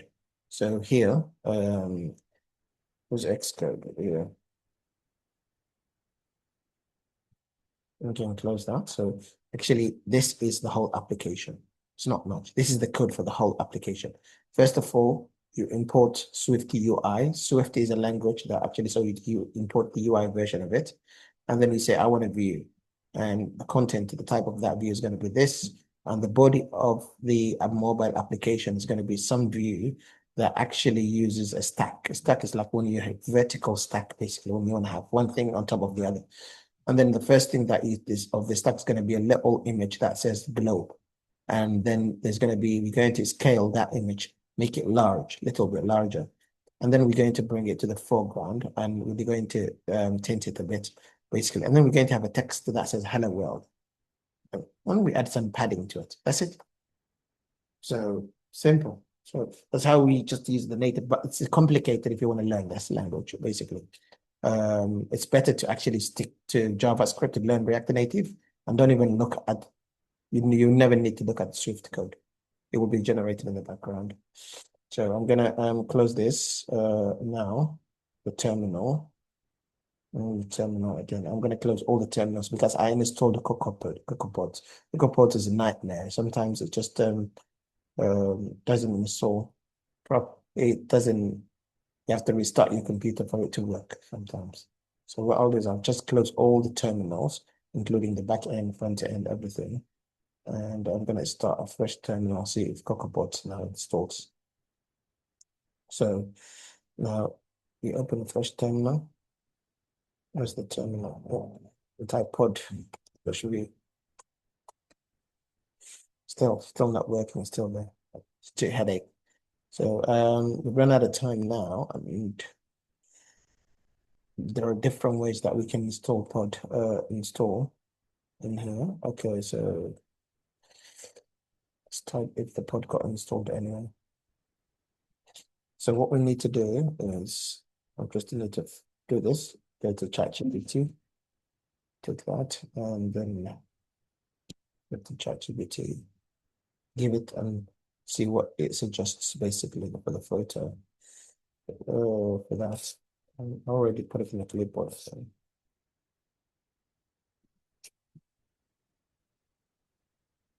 Where is the video? Desktop. And let's use the list. And then use the screenshot and type.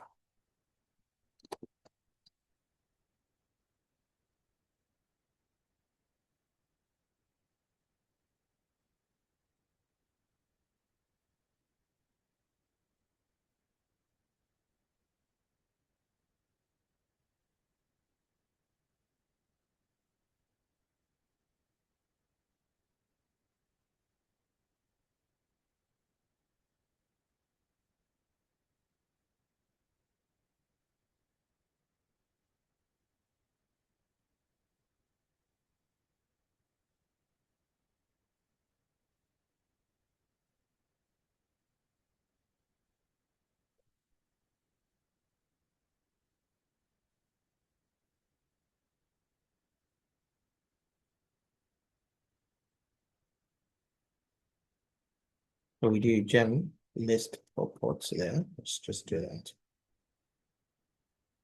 There are some instructions that we can run.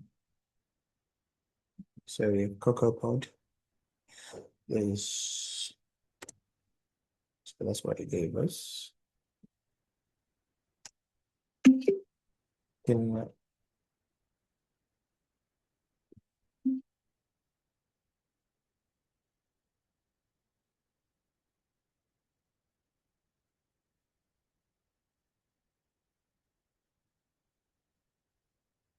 is the let's type this one.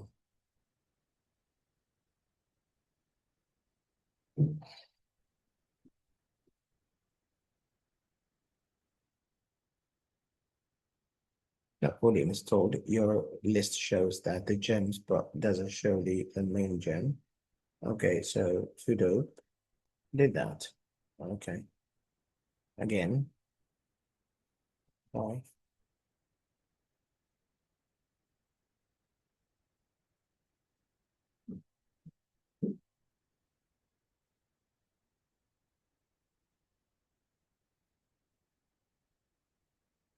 Okay, I don't know. It's just focused.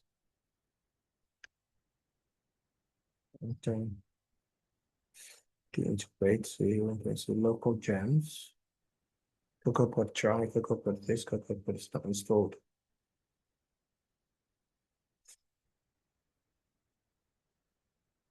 Sudo.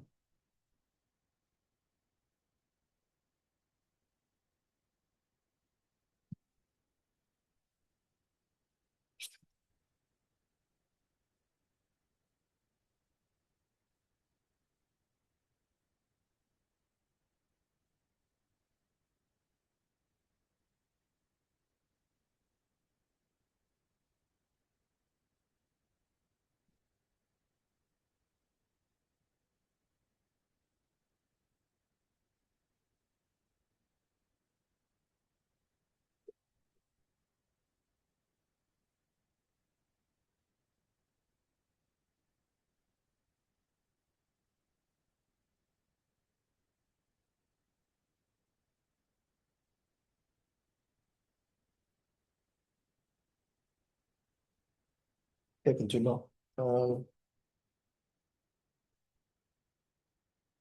Already installed it.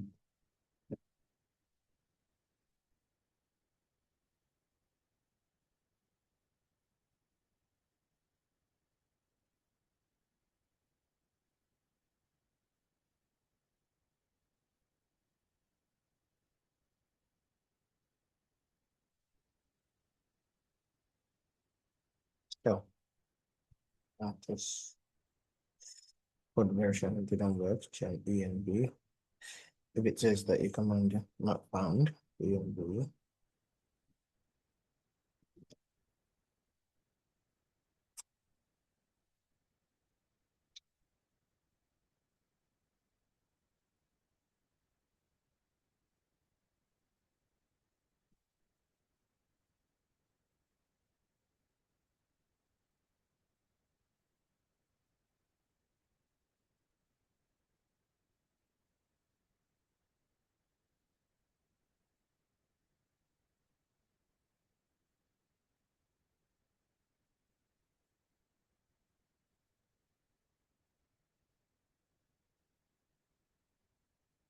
So we need to just look at suitable directory then.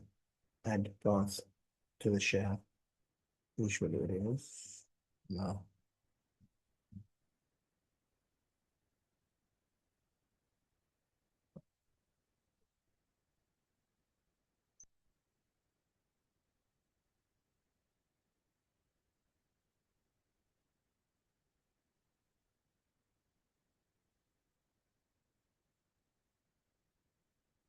What directory is that? Executable directory.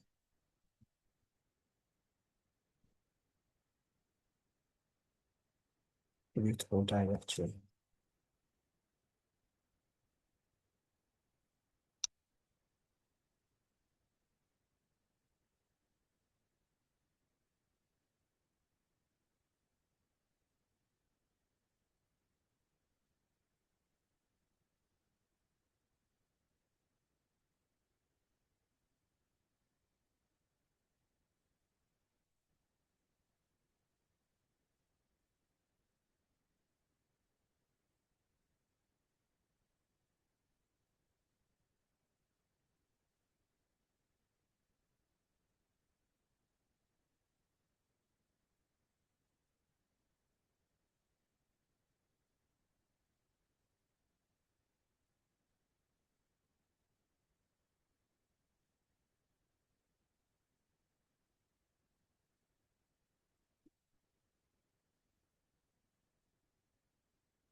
Okay.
Okay, so we need to edit the path. Okay, so we already have the join thing. Yes. Let's do join. We need to. Okay.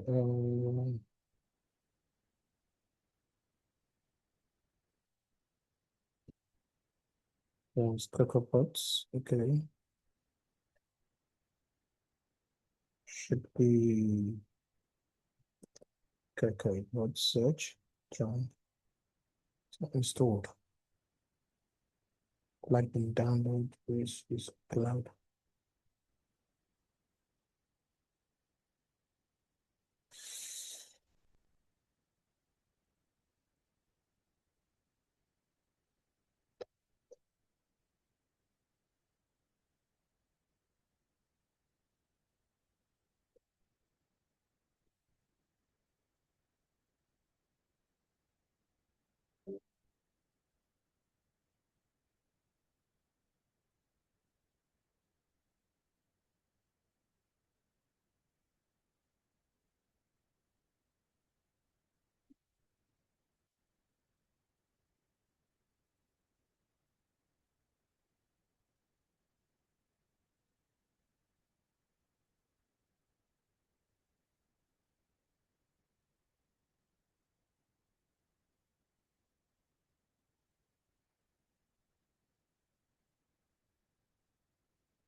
Okay, so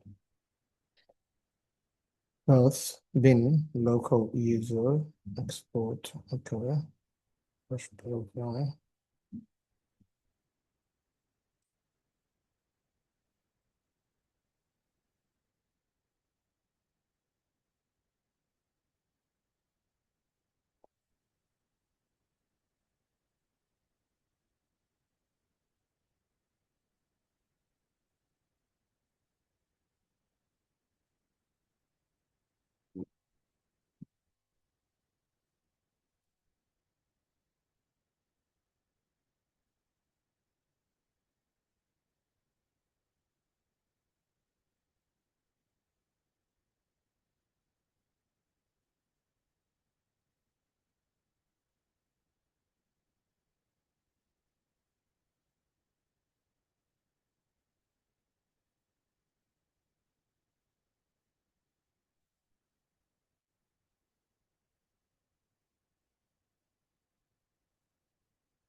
Marlon, I'm going to need to drop now.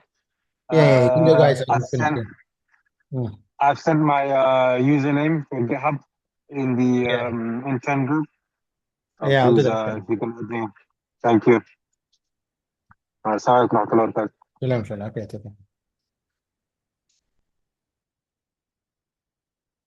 So it's not allowing us to install.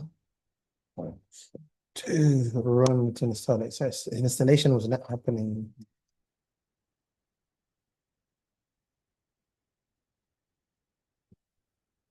Nothing coming back. Okay, to the Jane, you should get something like this. Yep.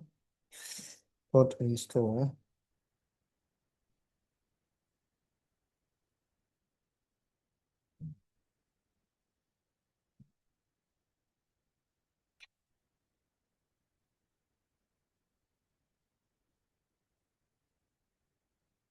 What was it called? Password.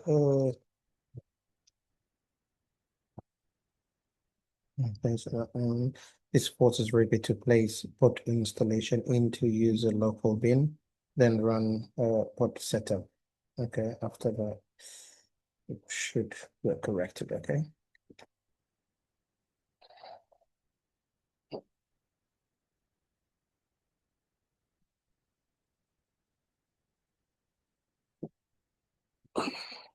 Then you should work that out, but nothing will not be able to.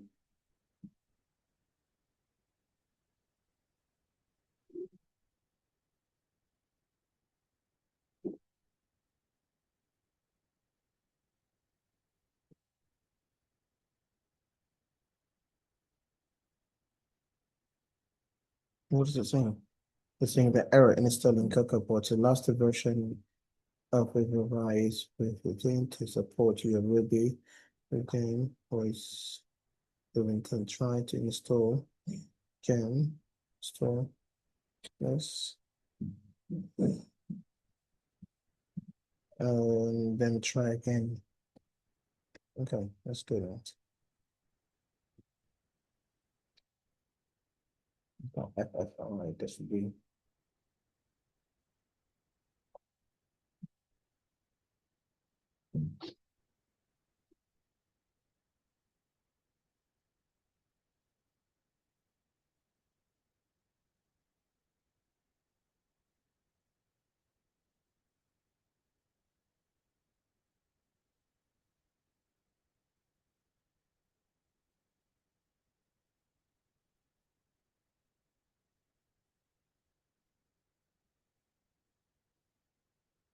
consider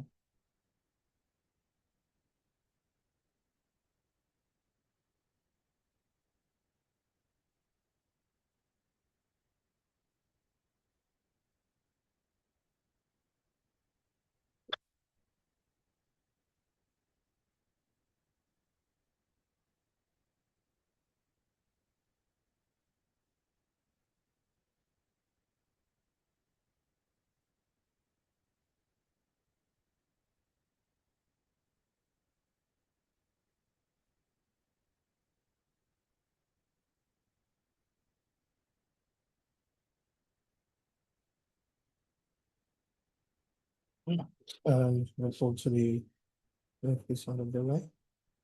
Sign it with Gem with then what's the error?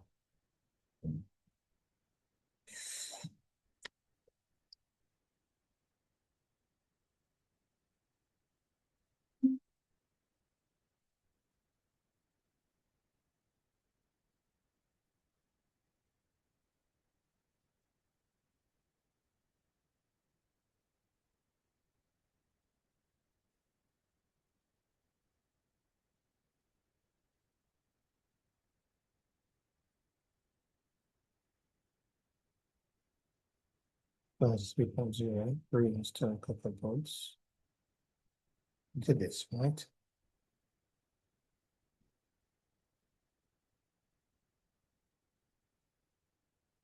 Is what we did. Okay, if brew is not found, okay, you install brew there. And that.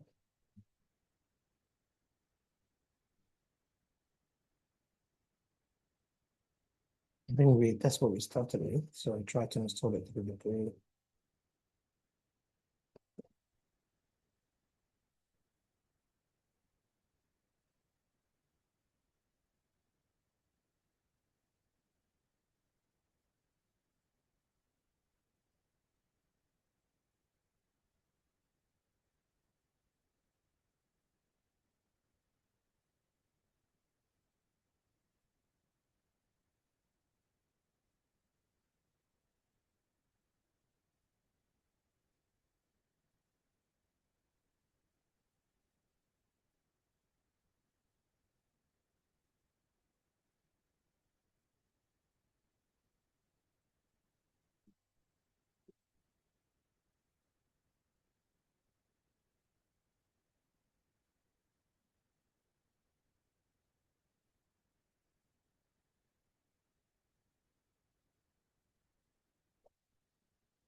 Okay. Already exists, may want to remove that one, force the link to overwrite all the conflicting files, link overwrite cocoa points. Okay. So rm right.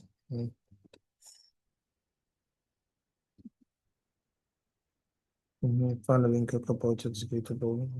And somewhere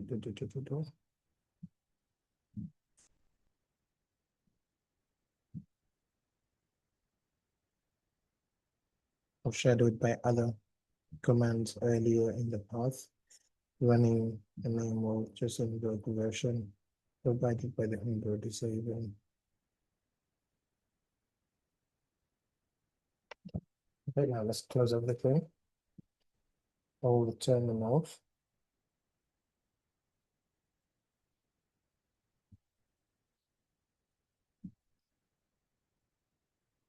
Oh, it's installed now.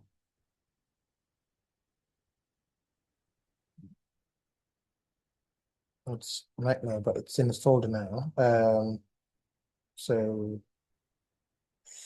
be doing something like maybe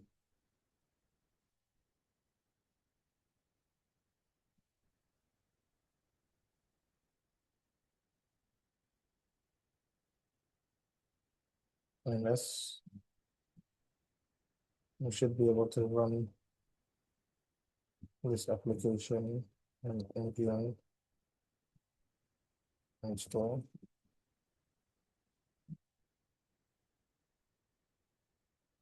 Okay, run that. And press I to run it on iOS.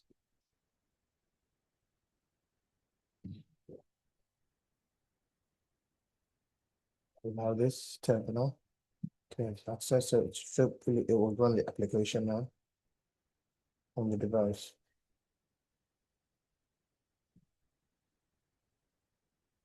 London Kids Coding Competition, yeah, it's running. Let's just go to the login page. It's building at the bottom. Oh, the login page was very ugly, so I don't know if it's going to do it.